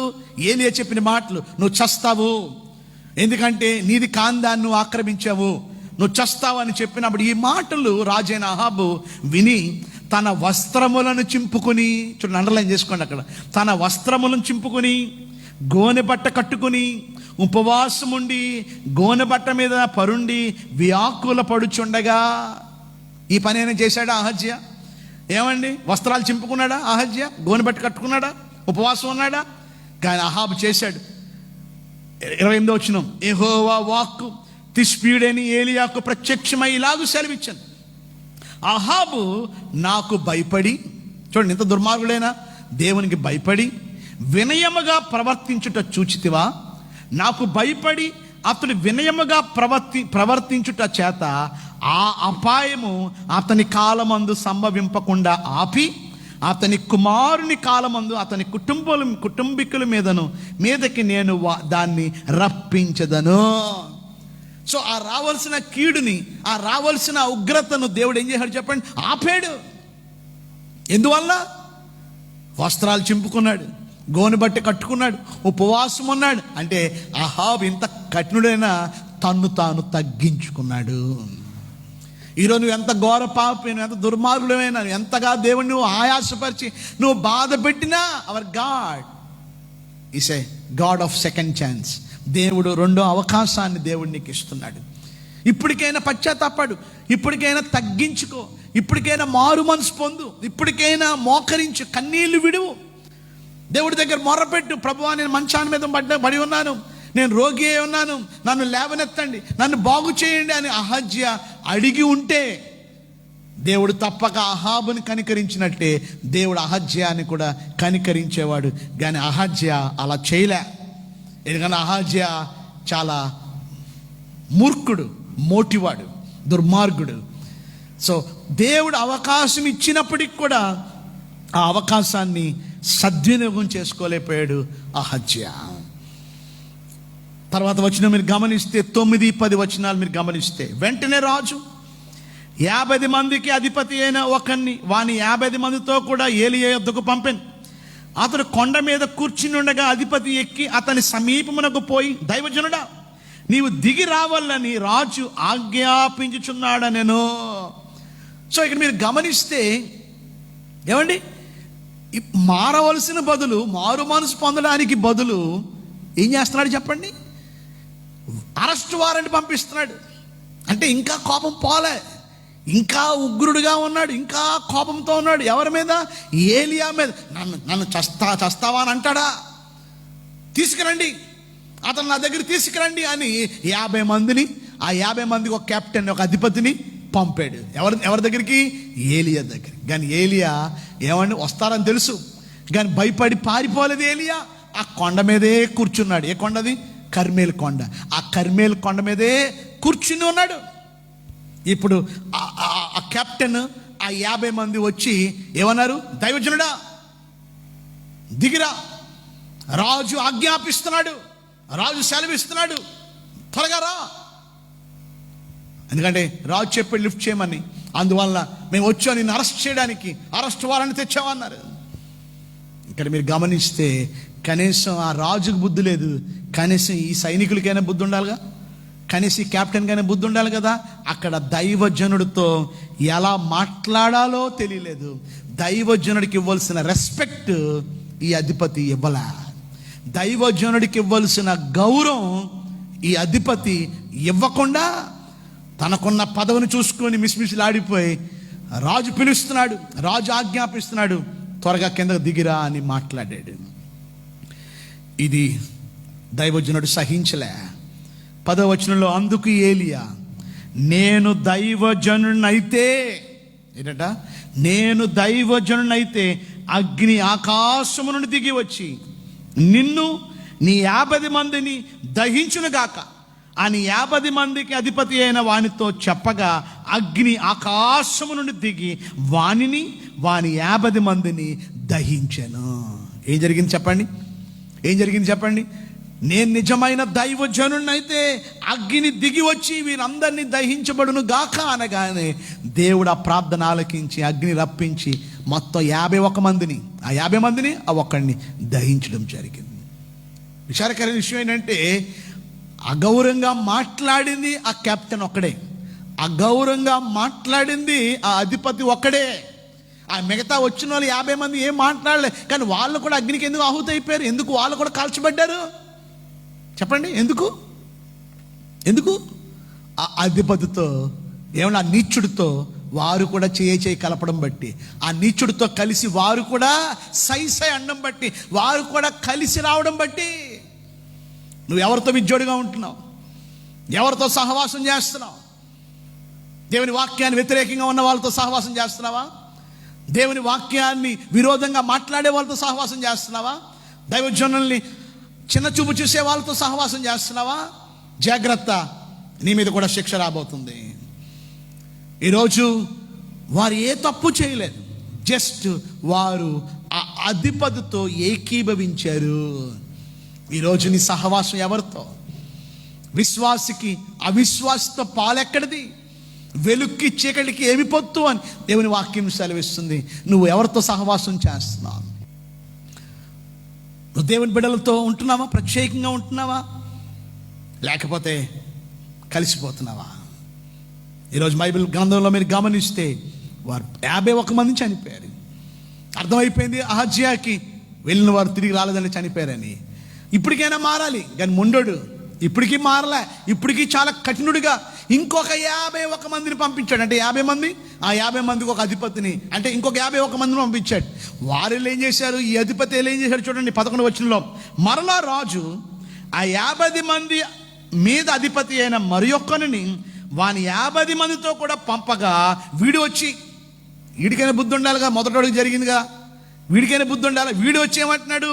దైవజనుడా త్వరగా దిగి రమ్మని రాజు ఆజ్ఞాపించున్నాడు. ఇందాక ఏమన్నాడు? దైవజనుడు కిందకి రా అన్నాడు. ఇతరేమన్నాడు? దైవజనుడా త్వరగా దిగిరా. ఇది కొంచెం ఎక్స్ట్రాలు ఎక్కువ. త్వరగా దిగిరా. ఎవరు ఆజ్ఞాపిస్తున్నారు? రాజు ఆజ్ఞాపిస్తున్నాడు. ఇదే మాట మరలా దైవజనుడు, నేను నిజమైన దైవజనుడు అయితే అగ్ని దిగి వచ్చి ఈ 51 మందిని దహించబడును గాక అనగానే దేవుడు ఆ ప్రార్థన ఆలకించి ఆ 51 మందిని దహించడం జరిగింది. 102 మంది చనిపోయారు. దేవుడు ఒక గొప్ప విపత్తు తప్పించాడు, ఒక గొప్ప ఉగ్రత దేవుడు రప్పించాడు. ఈరోజు మీరు గమనిస్తే ఈ రీతిగా ఏమండి, మొదటి అధిపతి చనిపోయాడు, రెండో అధిపతి చనిపోయాడు. ఇక్కడ కూడా మీరు గమనిస్తే త్వరగా దిగి రమ్మన్నది ఆజ్ఞాపించింది ఒకడే, కానీ మిగతా 50 మంది కూడా ఎందుకు చనిపోయారు? ఆ అధిపతితో, ఆ క్యాప్టెన్తో వారు కూడా ఏకీభించడం బట్టి. బైబిల్లో మీరు గమనిస్తే మోషే కాలంలో కూడా దైవజనుడు మోషే మీద ఏమండి దోతాను, అబీరాము, కోరాహు, ఓనోను అనువారు ఏకీభవించారు, కలిశారు. సంఖ్యాకాండం 16 అధ్యాయం ఇంటికి చదువుకోండి. ఏం జరిగింది? వారితో 250 మంది పోగొడం బట్టి వారిని, వారి కుటుంబ సభ్యులు అందరినీ నోరు తెరిచిందంట భూమి. వారందరూ పాతాళములో వారు వెళ్ళిపోయారు. ఎందుకంటే భూమి మింగి వేసేసింది, చనిపోయారు. ఇప్పుడు జరిగిన విషయం ఏంటంటే ఇంకొక 50 మందిని పంపాడు ఇంకొక అధిపతి. అంటే వదలలా, ఎలాగైనా అరెస్ట్ చేసి తీసుకురండి. సో ఇప్పుడు మరొక అధిపతి ఇంకొక 50 మందితో కలిసి వెళ్ళాడు. మరి ఇతడు ఏం చేశాడో చూద్దాం. ఎన్నో వచనం? 13వ వచనం. ఇంకాను రాజు, చూడండి ఎంత మొండోడో, ఇంకాను రాజు 50 మందికి అధిపతి అనే ఒకరిని వాని 50 మందితో కూడా పంపక 50 మంది మీద అధిపతి అయిన 3వ వాడు వచ్చి ఏలియా ఎదుట మోకాలుని, అండర్లైన్ చేసుకోండి, మొదటి వచ్చిన వాళ్ళు ఇద్దరు మోకరించలే. వాళ్ళే పెద్ద హీరోలుగా, వాళ్ళే పెద్ద గొప్ప వాళ్ళుగా మిస్మిస్లాడిపోయి కిందకి రాండి. కొంతమంది దైవజనుడితో ఎలా మాట్లాడాలో, ఒక దైవజనుడితో ఎలా ప్రవర్తించాలో కొంతమందికి తెలియదు. కానీ ఈ దైవజనుడు, ఎందుకంటే దైవజనుడు అంటే దైవము అనగా దేవుడు, జనుడు అనగా మనిషి. అతడు దేవుడు మనిషి కనుక అక్కడ మీరు గమనిస్తే తాను తగ్గించుకుని మోకాలుని 13 వచ్చిన దైవజనుడా, దయచేసి నా ప్రాణమును, నీ దాసులైన 50 మంది ప్రాణములను నీ దృష్టికి ప్రియమైనవిగా ఉండనిము, చిత్తగించము. ఆకాశము నుండి అగ్ని దిగి వెనకటి పంచదాలాధిపతులను ఇద్దరిని వాని 50 మందితో కూడా దహించెను. అయితే నా ప్రాణము నీ దృష్టికి ప్రియమైనదిగా ఉండనిమ్మని మనవి చేయగా, ఇక్కడ ఏమన్నాడు? రాజు ఆజ్ఞాపిస్తున్నాడు, దిగిరా అల్లా. అయ్యా, ఆ మిగతా వారి ప్రాణాలు పోయినట్టుగా మా ప్రాణాలు పోకుండా దయచేసి కాపాడండి అయ్యా దయచేసి అని బ్రతిమాలుకుంటున్నాడు.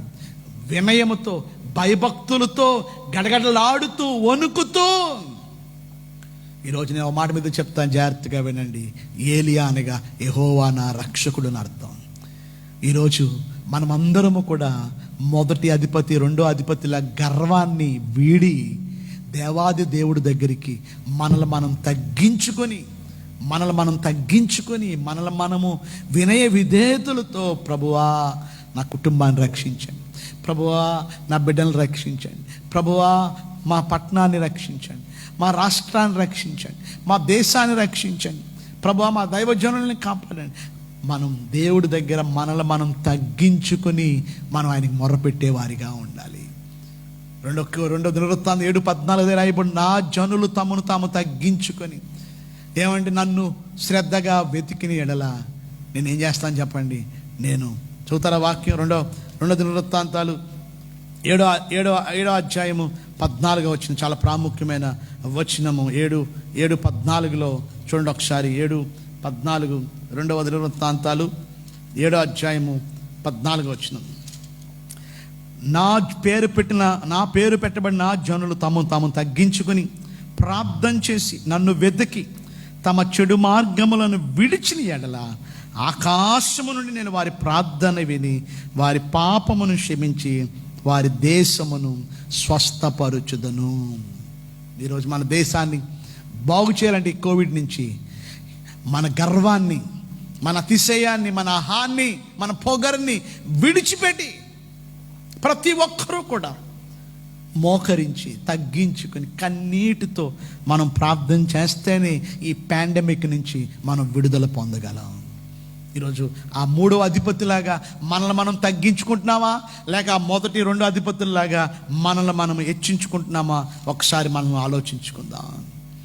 సో ఇప్పుడు ఆ అధిపతి బతిమాలాడు, అయ్యా దయచేసి నా ప్రాణాన్ని, నాతో పాటు వచ్చిన వారి ప్రాణాన్ని కాపాడు. వెంటనే చూడండి 13-14 వచనాల్లో మీరు గమనిస్తే చూడండి 15వ వచనంలో యెహోవా దూత వానికి భయపడక వానితో కూడా దిగి పొమ్మని ఏలియాకు సెలవిచ్చిన గనుక అతడు లేచి వానితో కూడా రాజు నొద్దకు వచ్చాను. ఇక్కడ కూడా ఇమీడియట్గా దేవుడి మాటకి లోబడ్డాడు. దేవుడు చెప్పాడు, ఆ అధిపతులు చెప్పడం బట్టి దేవుడు చెప్పాడు, వెళ్ళి రాజుతో వెళ్ళి మాట్లాడు, రాజు దగ్గరికి వెళ్ళు. ఇక్కడ మీరు గమనిస్తే ఏలియా భయపడలేదు. ఎందుకంటే రాజు చాలా ఉగ్ర రూపం కలిగి ఉన్నాడు, కనపడితే చంపేయాలని చూస్తున్నాడు. కానీ ఏలియా భయపడకుండా ధైర్యంగా ఆ రాజు ఎదుటి దగ్గరికి వెళ్ళి రాజు ఎదుట నిలబడ్డానికి కారణం ఏంటండి చెప్పండి? ఎందుకు వెళ్ళాడు? ఒకటి, దేవుడు చెప్పాడు కనుక. రెండోది, నాకు ఏదైనా హాని జరగాలన్నా, నా ప్రాణానికి ఏదైనా హాని జరగాలంటే దేవుడు అనుమతిస్తేనే ఈ రాజు ఏమైనా చేయగలడు. వితౌట్ గాడ్స్ పర్మిషన్, దేవుడు అనుమతి లేకుండా నాకే కీడు రాదు, నాకే నష్టం రాదు, నాకే ఆపద రాదు అని నమ్మాడు కనుకనే అతడు ధైర్యంగా వెళ్ళాడు. మనమైతే ప్రభువా, దేవా, ఇప్పుడు నేను వెళ్తే నన్ను చంపేస్తాడు, ప్రభువా నేను వెళ్ళలేను, ప్రభువా నన్ను క్షమించి అంటాం. కానీ అలా భయపడలే. నీతిమంతులు సింహం వలె ధైర్యంగా ఉందరు. దానియేలు సింహాల మధ్యలో ఉన్నప్పటికీ కూడా భయపడలేదండి, ధైర్యంగా ఉన్నాడు. ఇప్పుడు ఏలియా సింహాల మధ్యలో లేడు, కానీ సింహాల లాంటి క్రూర మనుషుల మధ్యలో ఉన్నప్పటికి కూడా, వాళ్ళు సింహాల లాంటి వాళ్ళు, క్రూరమైన వారు, క్రూరమైన జంతువులు లాంటి వారు, వారి మధ్యలో ఉన్నప్పటికీ కూడా ఏలియా భయపడలేదు. ఈరోజు మనం కూడా ఈ పాండమిక్ సిచ్యువేషన్లో, ఈ మధ్యలో మనం ఉన్నప్పటికీ కూడా మనం భయపడిన అవసరంలా. ఏది జరగాలన్నా దేవుడు అనుమతి కావాలి. దేవుడు అనుమతి లేకుండా ఏది జరగదు. ఏ హాని లేకుండా, చిన్న దెబ్బ కూడా లేకుండా పూర్తి ఆరోగ్యంతోనే బయటికి వచ్చాడు దానియేలు ఆ సింహాల గుహలో నుండి.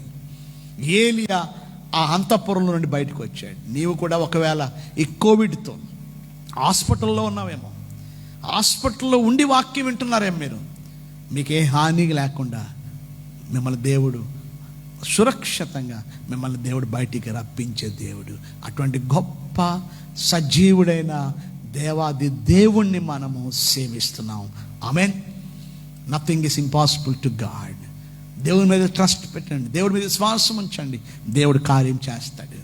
ఈరోజు వారి అలాంటి క్రూర ప్రజల మధ్యలోకి వెళ్ళిన ఆ రాజు ఏమీ చేయలేకపోయాడు. అక్కడికి వెళ్ళగానే ఇప్పుడు రాజు దగ్గరికి వెళ్ళాడు, రాజు ఎదుటి నిలబడ్డాడు. కానీ ఏలియా రాజు దగ్గరికి వెళ్ళి, నమస్కారం సార్, వందనాలు సార్, నమస్కారం పెట్టలా. ఆయన ఇచ్చిన కుర్చీలో ఆయన పెట్టిన ఆతిథ్యాన్ని తీసుకోవాలా. వెళ్ళాడు, ఏది చెప్పాలనుకున్నాడో సందేశాన్ని ఇచ్చి వచ్చాడు. చూడండి, అక్కడ రాయబడిన 16వ వచనం. అతడు వచ్చి, ఎవరు? ఏలియా వచ్చి రాజును చూచి విచారణ చేయుటకు ఇశ్రాయేలు వారి మధ్య దేవుడు అన్నవాడు లేడనుకుని, నీవు ఎక్రోను దేవత యొక్క బయలుజెబూబునకు విచారణ చేయుటకే దూతలను పంపితివే, నీవెక్కిన మంచం మీద నుండి దిగి రాకుండా నిశ్చయముగా నీవు మరణమవుదువని చెప్పాను. ఇందాక దూతలకు ఏం చెప్పాడో అదే మాట డైరెక్ట్గా మళ్ళీ శుద్ధి లేకుండా ఉన్నది ఉన్నట్టుగా, ఏమయ్యా దేవుడు లేడని ఇశ్రాయేల్ దేశంలో, ఇక్కడ దైవజనుడు లేడని ఎక్కడికో వెళ్తావా, ఎక్కడికో పంపిస్తావా? ఇదిగో నువ్వు పంపించినందుకు, నువ్వు చేసినందుకు, నీవెక్కిన మంచం మీద నువ్వు దిగి రాకుండా నిశ్చయముగా నీవు మరణము అవుదువు. ఏం జరిగింది? 17 వచనం 18 వచనం. ఏలియా ద్వారా యెహోవా సెలవిచ్చిన మాట ప్రకారం అతడు చనిపోయాను. అతనికి కుమారుడు లేనందున యోధారాజుని యెహోషాపాతు కుమారుడైన యెహోరాము ఏలుబడిలో 2వ సంవత్సరం ముందు యెహోరాము అతనికి మారుగా రాజు అయ్యను. అహజ్యా చేసిన ఇతర కార్యములను గురించి ఇశ్రాయేల్ రాజుల వృత్తాంత గ్రంథమందు రాయబడి ఉన్నది. దేవుడు చెప్పినట్టే, ఏలియా చెప్పినట్టే, మరి వెంటనే కాకపోయినా కొద్ది రోజుల్లోనే అతడు చనిపోయాడు. ఇతనికి బిడ్డలు లేరు. అందువల్ల అహాబు మరో కుమారుడు అనగా అహజ్యా తమ్ముడు యెహోరాము రాజు. ఇద్దరు యెహోరాములు ఉన్నారు. ఒకటి యెహోషాపాతు యూదా రాజు యెహోరాము ఉన్నాడు, యెహోషాపాతు కుమారుడు. ఈ యెహోరాము అహాబు కుమారుడు. ఇతడు ఇశ్రాయేల్ దేశానికి రాజుగా ఉన్నాడు. సో ఈ రీతిగా మీరు గమనిస్తే అతడు మరణించాడు. ఈరోజు నేను కంక్లూషన్ చేసే ముందు ఇక్కడ ముగ్గురు వ్యక్తులు మనకు కనపడుతున్నారు. ఒకరు ఏలియా, రెండోది ఆ క్యాప్టెన్స్, మూడోది అహజ్యా. ఈరోజు ఏలియా వలె మనం దేనికి భయపడకుండా దేవునికి భయపడి దైవ భయం కలిగి మనం ధైర్యంగా ఉండాలి. ఏది జరగాలన్నా దేవుడు అనుమతి లేకుండా జరగదు కనుక ధైర్యంగా ఉండండి. రెండోది సుత్తి లేకుండా సూటిగా దేవుడు చెప్పవలసిన సందేశాన్ని మాత్రమే చెప్పండి. మిమ్మల్ని మీరు హెచ్చించుకొని మీ డబ్బాలు కొట్టుకోవద్దు. మొహమాటం లేకుండా వాక్యాన్ని వాక్యంగా ఉన్నది ఉన్నట్టుగా ఖండితంగా దేవుని వాక్యం చెప్పి అనేక మందిని రక్షించవలసిన సమయం ఇది. పరలోకాన్ని నింపుదాం, నరకాన్ని ఖాళీ చేద్దాం. ఆ మ్యాండేటరీతో ఆ పనితో మనం ముందు కొనసాగుదాం. ఎంతకాలం దేవుడు మనల్ని ఈ భూమి మీద ఉంచుతాడో అంతకాలం ఆయన కొరకు మనం ఏలియాలాగా రోషం కలిగి, ఎలీషాలాగా, బాప్తిస్మం ఇచ్చి యోహాన్లా, మిగతా భక్తుల్లాగా మనం జీవించాలి. రెండోది మీరు గమనిస్తే ఈ క్యాప్టెన్స్, ఈ అధిపతులు దైవజనుల్ని ఎలా గౌరవించాలో వాళ్ళకి తెలియలే. దయచేసి దైవజనులతో అమర్యాదగా ప్రవర్తించకండి, వారిని సన్మానించండి. మీ పైన నాయకులుగా ఉన్నవారు లెక్క అప్పజెప్పవలసిన వారి వల్లే మీ ఆత్మలను కాయిచున్నారు. వారు దుఃఖముతో ఆ పని చేసిన యెడల మీకు నిష్ప్రయోజనం కనుక వారు దుఃఖముతో కాక ఆనందముతో చేయనట్లు వారి మాట విని వారికి లోబడి ఉండుడి. ఈరోజు ఆ అధిపతి, మూడో అధిపతి ఎలాగైతే తను తాను తగ్గించుకుని మోకరించి బ్రతిమాలుకున్నాడో, మనం అందరం కూడా ఈ పాండమిక్ గురించి, దేవుడి దగ్గర ఈ కరోనా గురించి తగ్గించుకొని మనం మొర్రపెట్టేవారిగా ఉండాలి, ప్రార్థించేవారిగా ఉండాలి. ఎన్నడూ దయచేసి గర్వపడకండి. గర్వం వల్ల మనకు అనేక నష్టాలే తప్ప మనకు మేలు లేదు. నెబుకద్నెజరు గర్వించి గడ్డి వేశాడు. ఈరోజు మన జీవితంలో ఎన్నడూ గర్వించక తగ్గించుకుందాం. చివరగా మూడోది రాజు అయిన అహజ్యా. దేవుడు అహజ్యాకి కృప చూపాడు. వెంటనే దేవుడు మొత్తేవాడు, కానీ దేవుడు వెంటనే మొత్తలే. బయలుజూపు దగ్గరికి పంపించినప్పుడే మొత్తచ్చు, కానీ మొత్తలే. దేవుడు ఏలియాని, ఒక దైవజనుడిని హెచ్చరించడానికి ఆ వార్తని అందించాడు. కానీ దేవుడిచ్చిన అవకాశాన్ని, దేవుడిచ్చిన ఆ విలువైన సమయాన్ని సద్వినియోగం చేసుకోకుండా మొండోళ్ళ ప్రవర్తించాడు. కొంతమంది దేవుడు పరీక్షిస్తున్నా, దేవుడు హెచ్చరిస్తున్నా, దేవుడు సరిచేస్తున్నా ఇంకా కొంతమంది అహజ్యాల్లాగా ప్రవర్తించే వాళ్ళు ఉన్నారు. ఇంకా బ్రతుకుని మార్చుకోకుండా, ఇంకా కఠినులుగా, ఇంకా దుర్మార్గులుగా, ఇంకా పాపిష్టి పనులు చేస్తూ మారు మనసు పొందకుండా ఇంకా దేవుడిని దుఃఖపెడుతూ ఉన్నారు. ప్రకటన గ్రంథంలో తుయితేర సంఘంలాగా ఉంటున్నారు చాలామంది. చూడండి ఒకసారి ప్రకటన గ్రంథం 2వ అధ్యాయం 18 వచ్చిన మీరు గమనిస్తే, ప్రకటన గ్రంథం 2వ అధ్యాయము 18 వచ్చిన మీరు గమనిస్తే చూడండి, అక్కడ తుయితేర సంఘం గురించి రాయబడింది. తుయితేరలో ఉన్న సంఘపు దూతకు ఇలాగూ రాయము. 21వ వచనం, అండర్లైన్ చేసుకోండి, మారు మనసు పొందుటకు నేను దానికి సమయం ఇచ్చి తిని గాని అది తన జారత్వమును విడిచిపెట్టి మారు మనసు పొందనొల్లదు. చూడండి ఏమన్నాడు చెప్పండి. మారు మనసు పొందుటకు నేను దానికి ఏమిచ్చాను? సమయం ఇచ్చాను, టైం ఇచ్చాను, కానీ అది మారు మనసు పొందడానికి ఇష్టపడలేదు. ఈరోజు మీ జీవితంలో కూడా దేవుడు అవకాశాన్ని ఇస్తున్నాడు నిన్ను తగ్గించుకోవడానికి, మరలా దేవుడి వైపు తిరగడానికి, మరలా మారు మనసు పొందడానికి, మరలా పశ్చాత్తాపడడానికి. అవకాశాన్ని దయచేసి మీరు సద్వినియోగం చేసుకోవాలి. కానీ తుయితైర సంఘం సద్వినియోగం చేసుకోలేదు. అందువల్ల వారు కాన్సిక్వెన్సెస్ పొందారు. ఈవెన్ ఇస్కరియోతు యూదా విషయంలో కూడా మత్తయి సువార్తను చూస్తే చదవండి, 26వ అధ్యాయము. తప్పు చేశాడు, పొరపాటు చేశాడు. తన గురువు గారినే, తన బోధకుడినే 30 వెండి నాణాలకి అమ్మేయడానికి సిద్ధపడ్డాడు. కానీ దేవుడు సెకండ్ ఛాన్స్ ఇచ్చాడు, అవకాశం ఇచ్చాడు. చూడండి ఒకసారి మత్తయి సువార్త 26వ అధ్యాయము 17 నుంచి మీరు చదివితే, అక్కడ పులియని రొట్టెల పండుగలో యేసయ్య తన శిష్యులతో కలిసి ఆ లాస్ట్ డిన్నర్ చేస్తున్నప్పుడు కలిసి ఆయన పక్కన కూర్చోబెట్టుకున్నాడండి. తనను అప్పగిస్తాడని తెలుసు కూడా, తనను మోసం చేస్తున్నాడని తెలుసు కూడా దేవుడు క్షమించి తనను పక్కన కూర్చోబెట్టుకున్నాడు. ఇంకేమన్నాడు చూడండి, 20 వచనంలో, సాయంకాలం అయినప్పుడు ఆయన 12 మంది శిష్యులతో కూడా భోజనమున కూర్చుండెను. వారు భోజనము చేయుచుండగా ఆయన, మీలో ఒకడు నన్ను అప్పగించునని మీతో నిశ్చయముగా చెప్పుచున్నానని. డైరెక్ట్ అయిపోయాడు ప్రభు. మీలో ఒకడు నన్ను ఏం చేయబోతున్నాడు? 12 మంది ఉన్నారు అక్కడ. మీలో ఒకడు నన్ను అప్పగించిపోతున్నాడు అన్నప్పుడైనా మెలకువ పడాలి, అన్నప్పుడైనా సరి చేసుకోవాలి. 22 వచనం, అందుకు వారు బహు దుఃఖపడి ప్రతివాడును, ప్రభువా నేనా అని ఆయన అడుగ్గా, ఆయన, నాతో కూడా పాత్రలో చెయ్యి ముంచిన వాడు ఎవడో వాడే నన్ను అప్పగించువాడు. మనుష్య కుమారుని గురించి రాయబడిన ప్రకారం ఆయన పోచున్నాడు, కానీ ఎవని చేత మనుష్య కుమారుడు అప్పగింపబడుచున్నాడో ఆ మనుషునికి శ్రమ.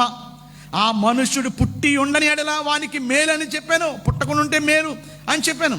ఆయనను అప్పగించిన యూద, అండర్లైన్ చేసుకోండి, బోధకుడా, ఇస్కరియోతు యూద మాట్లాడుతున్నాడు, బోధకుడా నేనా అని అడుగుగా ఆయన, నీవన్నట్టే అనను. ఇంతకన్నా ఏంటండి? ఏమండి, నువ్వేనా? నేనే ప్రభువా అంటే నువ్వు అన్నట్టు నువ్వే. ఆవిడ ఏం చేయాలి? వెంటనే కాలు మీద పడిపోయి పశ్చాత్తాపడి, ప్రభువా దుర్మార్గంగా నేను తెలియక ఇలా చేశాను ప్రభువా, నన్ను క్షమించాను అని ఉంటే దేవుడు తప్పక క్షమించి ఉండేవాడు. Hour God is a God of grace. కనికరము గల దేవుడు. సెకండ్ ఛాన్స్ ఇచ్చాడు ఇస్కరియోతు యూదాకి, కానీ సరి చేసుకోలే. దుర్మార్గంగా, క్రూరంగా, ఏమంటే కఠినుడిగా ప్రవర్తించి అక్కడి నుంచి విడిచిపెట్టి వెళ్ళిపోయాడు. వెళ్ళేసి గెత్సెమనే తోటలో రేటు మాట్లాడుకున్న కుదుర్చుకున్న ప్రకారంగా ముద్దు పెట్టేసి, ఒక దొంగ ముద్దు పెట్టేసి, అప్పగించే ముద్దు పెట్టేసి అమ్మేశాడు. ఏమయ్యాడు? ఆ 32 నెలలతో ఏమైనా అనుభవించాడా? అవన్నీ మళ్ళీ ఇసిరేసి ఆ దేవాలయంలోనే ఊరి పెట్టుకుని చచ్చాడు. అహజ్యా కూడా దేవుడు అవకాశం ఇచ్చాడు తగ్గించుకోవడానికి, సరి చేసుకోవడానికి, మనసు మార్చుకోవడానికి. ఈరోజు నువ్వు ఏ సిచ్యువేషన్లో ఉన్నా నువ్వు అనుకోవచ్చు, నేను హాస్పిటల్లో లేను, నేను ఆరోగ్యంగా ఉన్నాను, నాకు కోవిడ్ రాలేదు, నేను బలంగా ఉన్నాను. నువ్వు టెస్ట్ చేయించుకోలే కనుక నువ్వు బాగున్నావు అని అనుకుంటున్నావు. కొన్నిసార్లు సిమ్టమ్స్ లేకుండానే చాలామంది సడన్గా ఆక్సిజన్ లెవెల్లు 90 కింద పడిపోయి హఠాత్తుగా మరణిస్తున్నారు. కనుక ఈరోజు నేను ఆరోగ్యంగా ఉన్నాను, నాకు జబ్బు లేదు అనుకుని నువ్వు గర్వపడవచ్చు, నువ్వు మిస్మిస్లాడిపోవచ్చు. కానీ ఒక మాట ఎందుకు చెప్తున్నాను, ఎన్నిసార్లు గద్దించినాను, లోబడని వాడు మరి తిరిగి లేకుండా హఠాత్తుగా నాశనమగును. దేవుడు ఇచ్చిన అవకాశాన్ని మనం సద్వినియోగం చేసుకోవడం ఎంత అవసరం. జబ్బులు కొన్నిసార్లు ఏమండి వస్తాయి, మంచి వారికి వస్తాయి, నీతిమంతులకి వస్తాయి. కానీ నువ్వు ఎవరి మీద ఆధారపడుతున్నావు? అహజ్యా బయలుజిబు ఈగల దేవుడి దగ్గరికి వెళ్ళాడు. ఆశ అయితే, రాజైన ఆశ, యూదా రాజై ఉండి కూడా అతడు వైద్యులను సంప్రదించాడు. అతడుకున్న జబ్బును బట్టి దేవుడి దగ్గర మొరపెట్టకుండా అతడు వైద్యుల్ని ఆశ్రయించాడు. ఎవరి మీద నమ్మకం? ఆ వైద్యుల మీద. ఈరోజు కూడా నీ నమ్మకం ఎవరి మీద? వ్యాక్సిన్ల మీద, వైద్యుల మీద? ఎవరిని నమ్ముకుంటున్నావు? దేని చూసుకుని నువ్వు మిస్మిస్లాడిపోతున్నావు? ఆశ కూడా చనిపోయాడు. చూస్తారు ఒకసారి మాట, 2 దినవృత్తాంతాలు 16 అధ్యాయము 12వ వచనం మీరు గమనిస్తే, 2 దినవృత్తాంతాలు 16 అధ్యాయము 12వ వచనంలో, ఆశ తన ఏలుబడి అందు 39వ సంవత్సరమున పాదముల్లో జబ్బు పుట్టి తాను బహు బాధపడినను. ఏమంటే ఆ జబ్బుతో ఏం చేస్తున్నాడు? బహు బాధపడినను. దాని విషయములో అతడు యెహోవా యొద్ద విచారణ చేయక వైద్యులను పట్టుకున్నాడు. ఎవరిని పట్టుకున్నాడు? నువ్వు ఎవరిని పట్టుకుంటున్నావు? యేసయ్య కాలు పట్టుకుంటున్నావా? యేసయ్య దగ్గర మొర పెడుతున్నావా? వైద్యుల్ని పట్టుకున్నాడు. ఆశ వైద్యుల్ని, చూడండి రాయబడింది, వైద్యులను పట్టుకుని 13వ వచనం, ఆశ తన పితరులతో కూడా నిద్రించి తన ఏలుబడి అందు 41వ సంవత్సరమున మృతి నొందగా. 12వ వచనంలో, తన ఏలుబడి 30వ సంవత్సరం పాదములో జబ్బుపడి తను బహు బాధపడిన దాని విషయములో అతడు యెహోవా యొద్ద విచారణ చేయక వైద్యుల్ని పట్టుకున్నాడు. దేవుడిని వెతకలేదు, దేవుడికి మొర్రపెట్టలే. కానీ మనం ఒక సత్యాన్ని చెప్పి నేను ముగిస్తాను. రాజైన హిజ్కియాకు కూడా మరణకరమైన రోగం వచ్చింది. కానీ అతడు ఏం చేశాడు చెప్పండి. 2వ రాజుల గ్రంథం 20వ అధ్యాయం మొదటి 3 వచనాలను మీరు గమనిస్తే, అతడు కన్నీళ్లు విడిచి యెహోవాకు ప్రార్థన చేయగా 5-6 వచనాల్లో దేవుడు మరలా అతనికి 15 సంవత్సరాలు ఆయుష్ను దేవుడిచ్చాడు. అందరికీ 15 కాదు, దేవుడు ఎవరికి ఎంత ఇవ్వాలో దేవుడు అంత ఇస్తాడు. మా అమ్మగారి జీవితంలో కూడా భయంకరమైన క్యాన్సర్తో ఆమె బాధపడుతున్నప్పుడు, డాక్టర్లు 7 రోజుల్లో చనిపోద్దా అని చెప్పినప్పుడు, మేము కన్నీళ్లు విడిచి దేవుడికి మొరపెట్టగా దేవుడు మా తల్లి మీద ఆయన కృప చూపించి 21 సంవత్సరాలు ఈ భూమి మీద బ్రతకడానికి దేవుడు అవకాశం ఇచ్చాడు. దేవుడు నీకు దీర్ఘాయుష్ను కూడా దేవుడు ఇవ్వచ్చు. దేవుడు నీకు సమృద్ధైన ఆశీర్వాదాలు నీకు దేవుడు ఇస్తాడు. ఎప్పుడు మనల్ని మనం తగ్గించుకొని మన గర్వాన్ని విడిచిపెట్టి దేవుడికి మొరపెట్టినప్పుడు. ఈరోజు మన కీడు చేసేవారిని కూడా మనం వారిని మొరపెట్టి ప్రార్థించేవారిగా ఉండాలి. ఏలియా అగ్ని దిగరమ్మనగానే అగ్ని వచ్చి దహించి వేసినట్టుగా మనం కూడా నాశనాన్ని కోరుకోకూడదు. క్రొత్త నిబంధనలో మీరు గమనిస్తే ఏలియా ఎలాగైతే అగ్ని రప్పించాడో మేము కూడా అగ్ని రప్పించి నాశనం చేద్దామా అని అడిగినప్పుడు శిష్యులు ఏమన్నా చెప్పండి. ఆ వాక్యం చదువుదాం చూడండి ఒకసారి. లూకాసు సువార్త 9వ అధ్యాయంలో మీరు గమనిస్తే, లూకాసు సువార్త 9వ అధ్యాయంలో 53వ వచనం చదివితే, ఆయన యెరూషలేమునకు వెళ్ళ నబిముఖుడైనందున వారు ఆయనను చేర్చుకోలేదు. శిష్యులైన యాకోబును యోహాను అది చూచి వారి ప్రభుని చేర్చుకోలేదు గనుక, ప్రభువా ఆకాశమును అగ్ని దిగి వీరిని నాశనం చేయనట్లు మేము ఆజ్ఞాపించుట నీకు ఇష్టమా ప్రభువా? ఏమన్నారండి? ఏలియాలాగా అగ్ని వచ్చి వీరందరూ నాశనం అవును గాక అని మేము ఆజ్ఞాపించమా అని అడిగ్గా, ఆయన వారు తట్టు తిరిగి వారిని గద్దించాను. దేవుడు ఏం చేశాడు చెప్పండి? నోరు మూసుకోండి, షడప్ అన్నాడు. వారిని గద్దించాడు. అంటే దాని అర్థం ఏంటంటే, మనం ఎవ్వరి నాశనాన్ని మనం కోరుకోకూడదు. వారు ఎంత నీకు కీడు చేసినా, అన్యాయం చేసినా, నీ శత్రువుల కొరకు కూడా నువ్వు ప్రార్థించే వారిగా ఉండాలి. క్షమాపణ మనస్సు మనం కలిగి ఉండాలి. కనుక ఈరోజు దేవుని బిడ్డలుగా మన జీవితాల్లో అహజ్య తాను చేసిన పాపాన్ని బట్టి మరణానికి పాత్రుడయ్యాడు. నేను ముగించే ముందు, ఏ భేదము లేదు, అందరం పాపం చేసి దేవుడు అనుగ్రహించి మహిమను పొందలేకపోతున్నాం. అహజ్య ఒక్కడే కాదు తప్పు చేసింది, అహజ్య ఒక్కడే కాదు మూర్ఖంగా ప్రవర్తించింది. నీవు నేను మనం అందరము పాపం చేశాం గనుక మన అందరి మీదకి మరణం సంప్రాప్తమైంది. మనం అందరం మరణం తథ్యమైంది. మనం అందరం నిత్య నరకాగ్ని గుండానికి పాత్రులమయ్యాం. కానీ యేసయ్య మనల్ని కనికరించి 2000 సంవత్సరాల క్రితం ఈ లోకానికి శరీరధారిగా వచ్చి మనం చేసిన దోషాలు, మనం చేసిన పాపాలు, మన మూర్ఖతను అంతటిని ఆయన భరించి ఆయన మనకి గొప్ప క్షమాపణని, పాప క్షమాపణని దేవుడిచ్చాడు. నువ్వు 40 రోజులు ఉపవాసం ఉండవసరం లేదు. నువ్వు దేవుడికి ఒక 10, 100 కొవ్వొత్తులు ఏమవసరం లేదు. కొండకెళ్ళి గుండె అవసరం లేదు. నువ్వు చేయవలసింది ఒకటే, యేసయ్య దగ్గరికి పాదాల దగ్గర పడి, యేసయ్య నన్ను కనుకరించు, నా పాపాలు క్షమించు. నీ దృష్టికి నేను వ్యతిరేకంగా నేను బ్రతికాను, ఇంతకాలం నా ఇష్టానుసారంగా నేను బ్రతికాను, నేను మూర్ఖంగా ప్రవర్తించాను, నాకున్న దాన్ని బట్టి, నా డబ్బుని బట్టి, నాకున్న పొజిషన్ బట్టి నేను గర్వించాను. ప్రభువా నన్ను క్షమించండి ప్రభువా, నేను చాలా మూర్ఖంగా నేను జీవించాను ప్రభువా, నీ రక్తం ద్వారా నన్ను కడిగి నన్ను శుద్ధీకరించండి.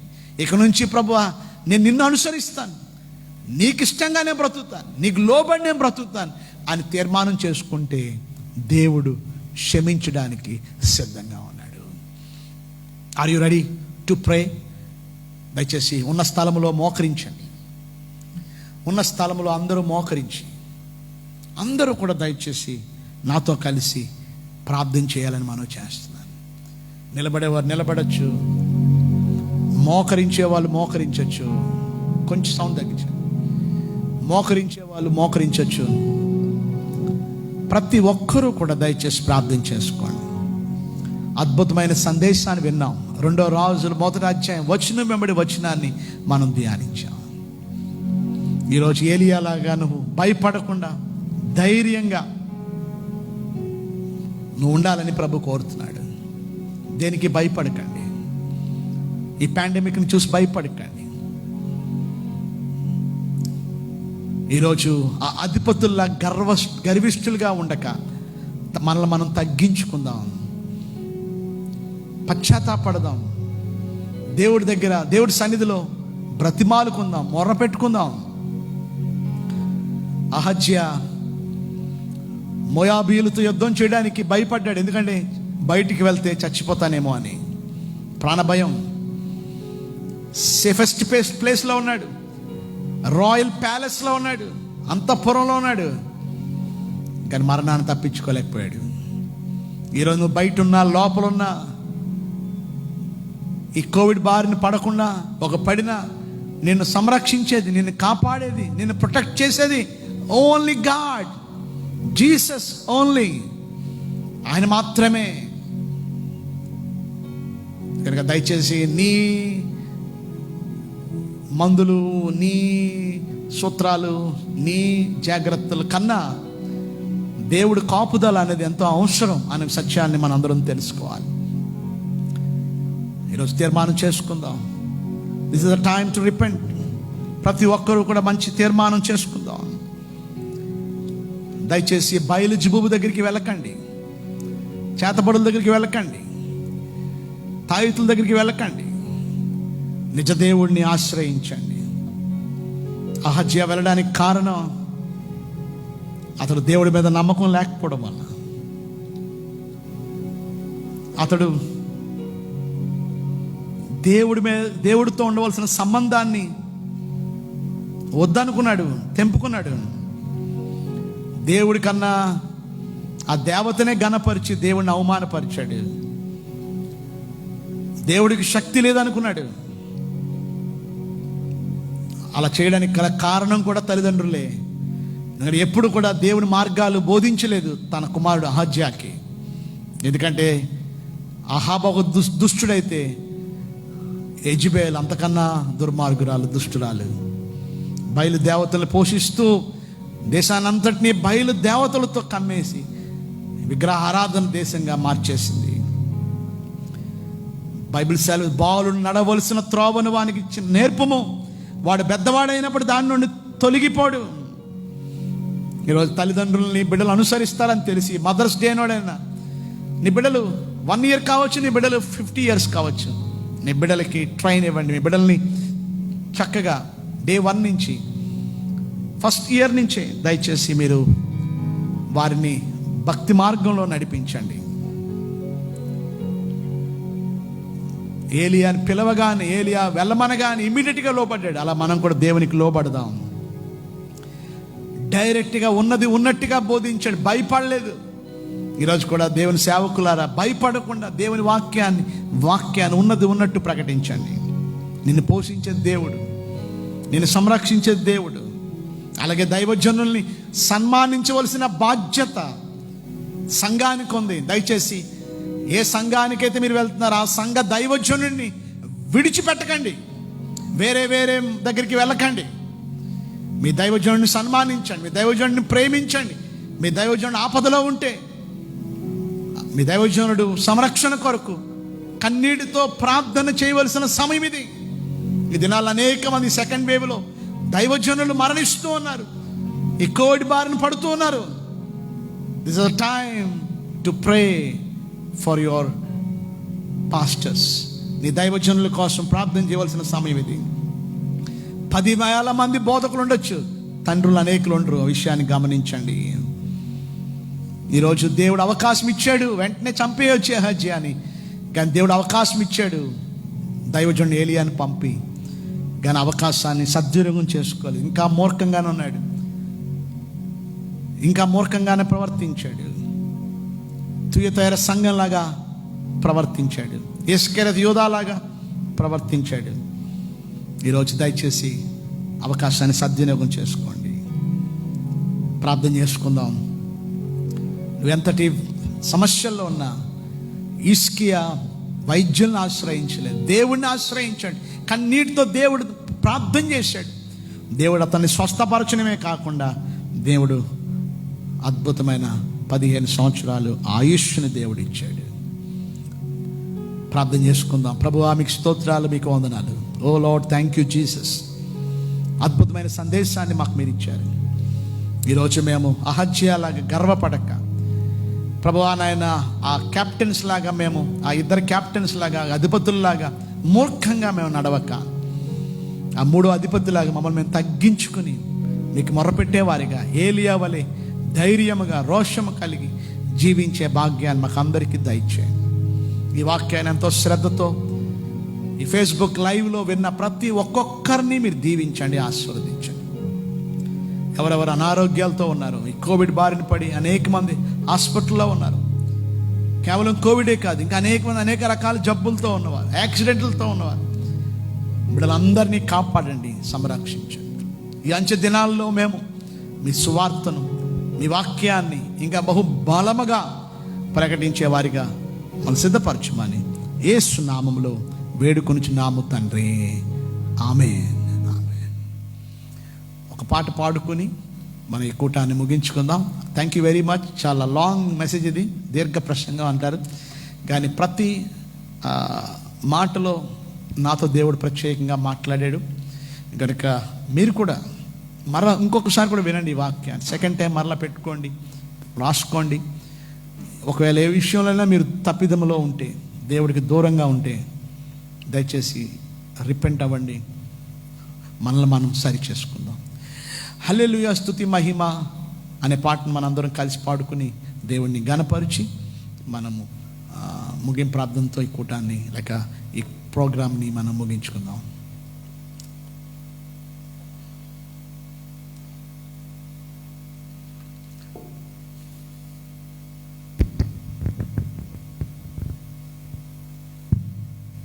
హల్లెలూయా స్తుతి మహిమ ఎల్లప్పుడూ దేవునికి ఇచ్చిద్దాం.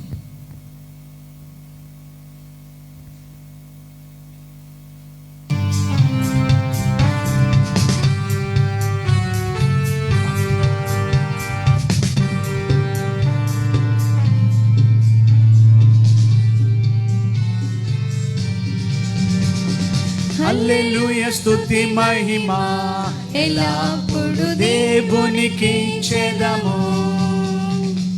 హల్లెలూయా స్తుతి మహిమ ఎల్లప్పుడు దేవునికి ఇచ్చేదము.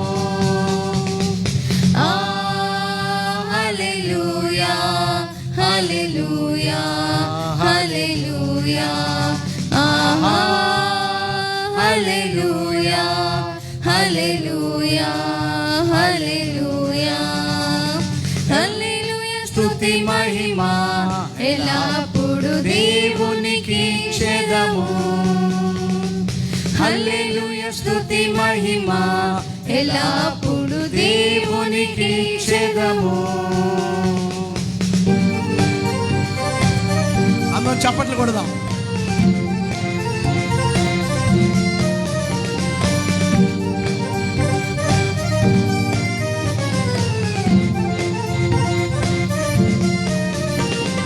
సైన్యములకు అధిపతి అయిన ఆ దేవుని స్తుతించెదము.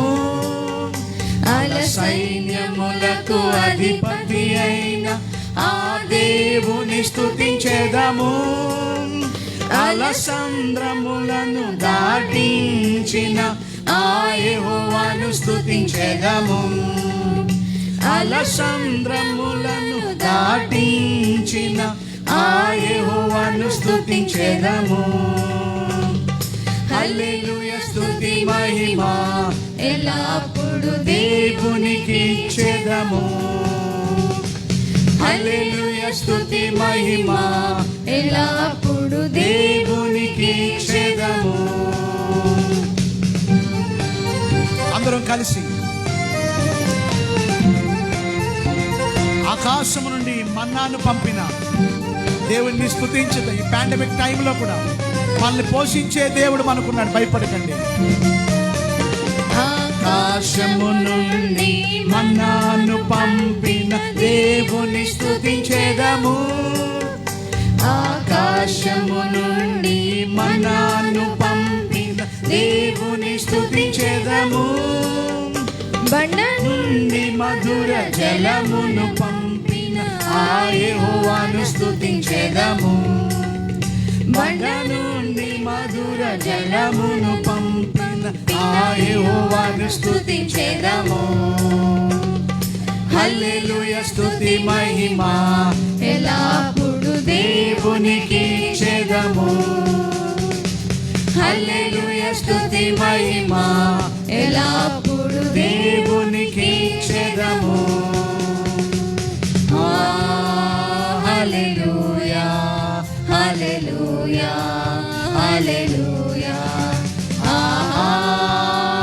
హల్లెలూయా హల్లెలూయా హల్లెలూయా హల్లెలూయా స్తుతి మహిమ ఎల్లప్పుడు దేవునికి చెదము. హల్లెలూయా స్తుతి మహిమ ఎల్లప్పుడు దేవునికి చెదము. చిన్న ప్రార్థన చేసుకుందాం. ప్రభువా మీకు స్తోత్రాలు. ఈ ఆన్లైన్ ఆరాధనలో ఏకీభించిన బిడ్డలందరినీ దీవించండి. ఆయా ప్రాంతాల నుండి మీ వాక్యాన్ని శ్రద్ధగా విన్న బిడ్డలందరినీ మీరే జ్ఞాపకం చేసుకోండి తండ్రి.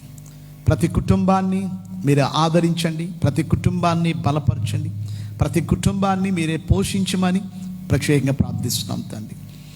ప్రత్యేకంగా కోవిడ్ పాజిటివ్ వచ్చిన వారు ఐసోలేషన్లో, హాస్పిటల్లో ప్రభు ఊపిరి అందక బహుగా బాధపడుతున్న ప్రభు ఆ బిడ్డలందరినీ, ముఖ్యంగా దేవుని సేవకుల్ని, అలాగే సంఘ బిడ్డల్ని ప్రత్యేకంగా ప్రభు ప్రతి ఒక్కొక్కరిని ఏ భేదము లేకుండా బిడ్డలందరినీ కూడా జ్ఞాపకం చేసుకోండి. మా దేశాన్ని రక్షించండి, మా దేశాన్ని స్వస్థపరచండి.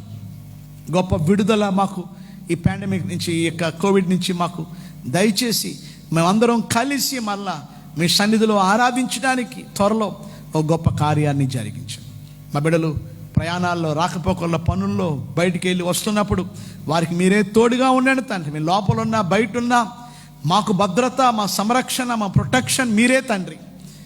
ప్రభా ఇక పాండమిక్ టైంలో ఎవరికి, ఏ కుటుంబంలో ఏ లోటు లేకుండా ప్రతి కుటుంబాన్ని మీరే పోషించండి తండ్రి. కొంతమంది నాయన ప్రభువా వారి యొక్క ఆధారాన్ని కోల్పోయారు తండ్రి. ప్రభువా నాయన వారిని మీరు పిలుచుకున్నారు తండ్రి. ప్రభువా వారిని మీరే జ్ఞాపకం చేసిన కుటుంబాలు మీరు ఆదరించండి.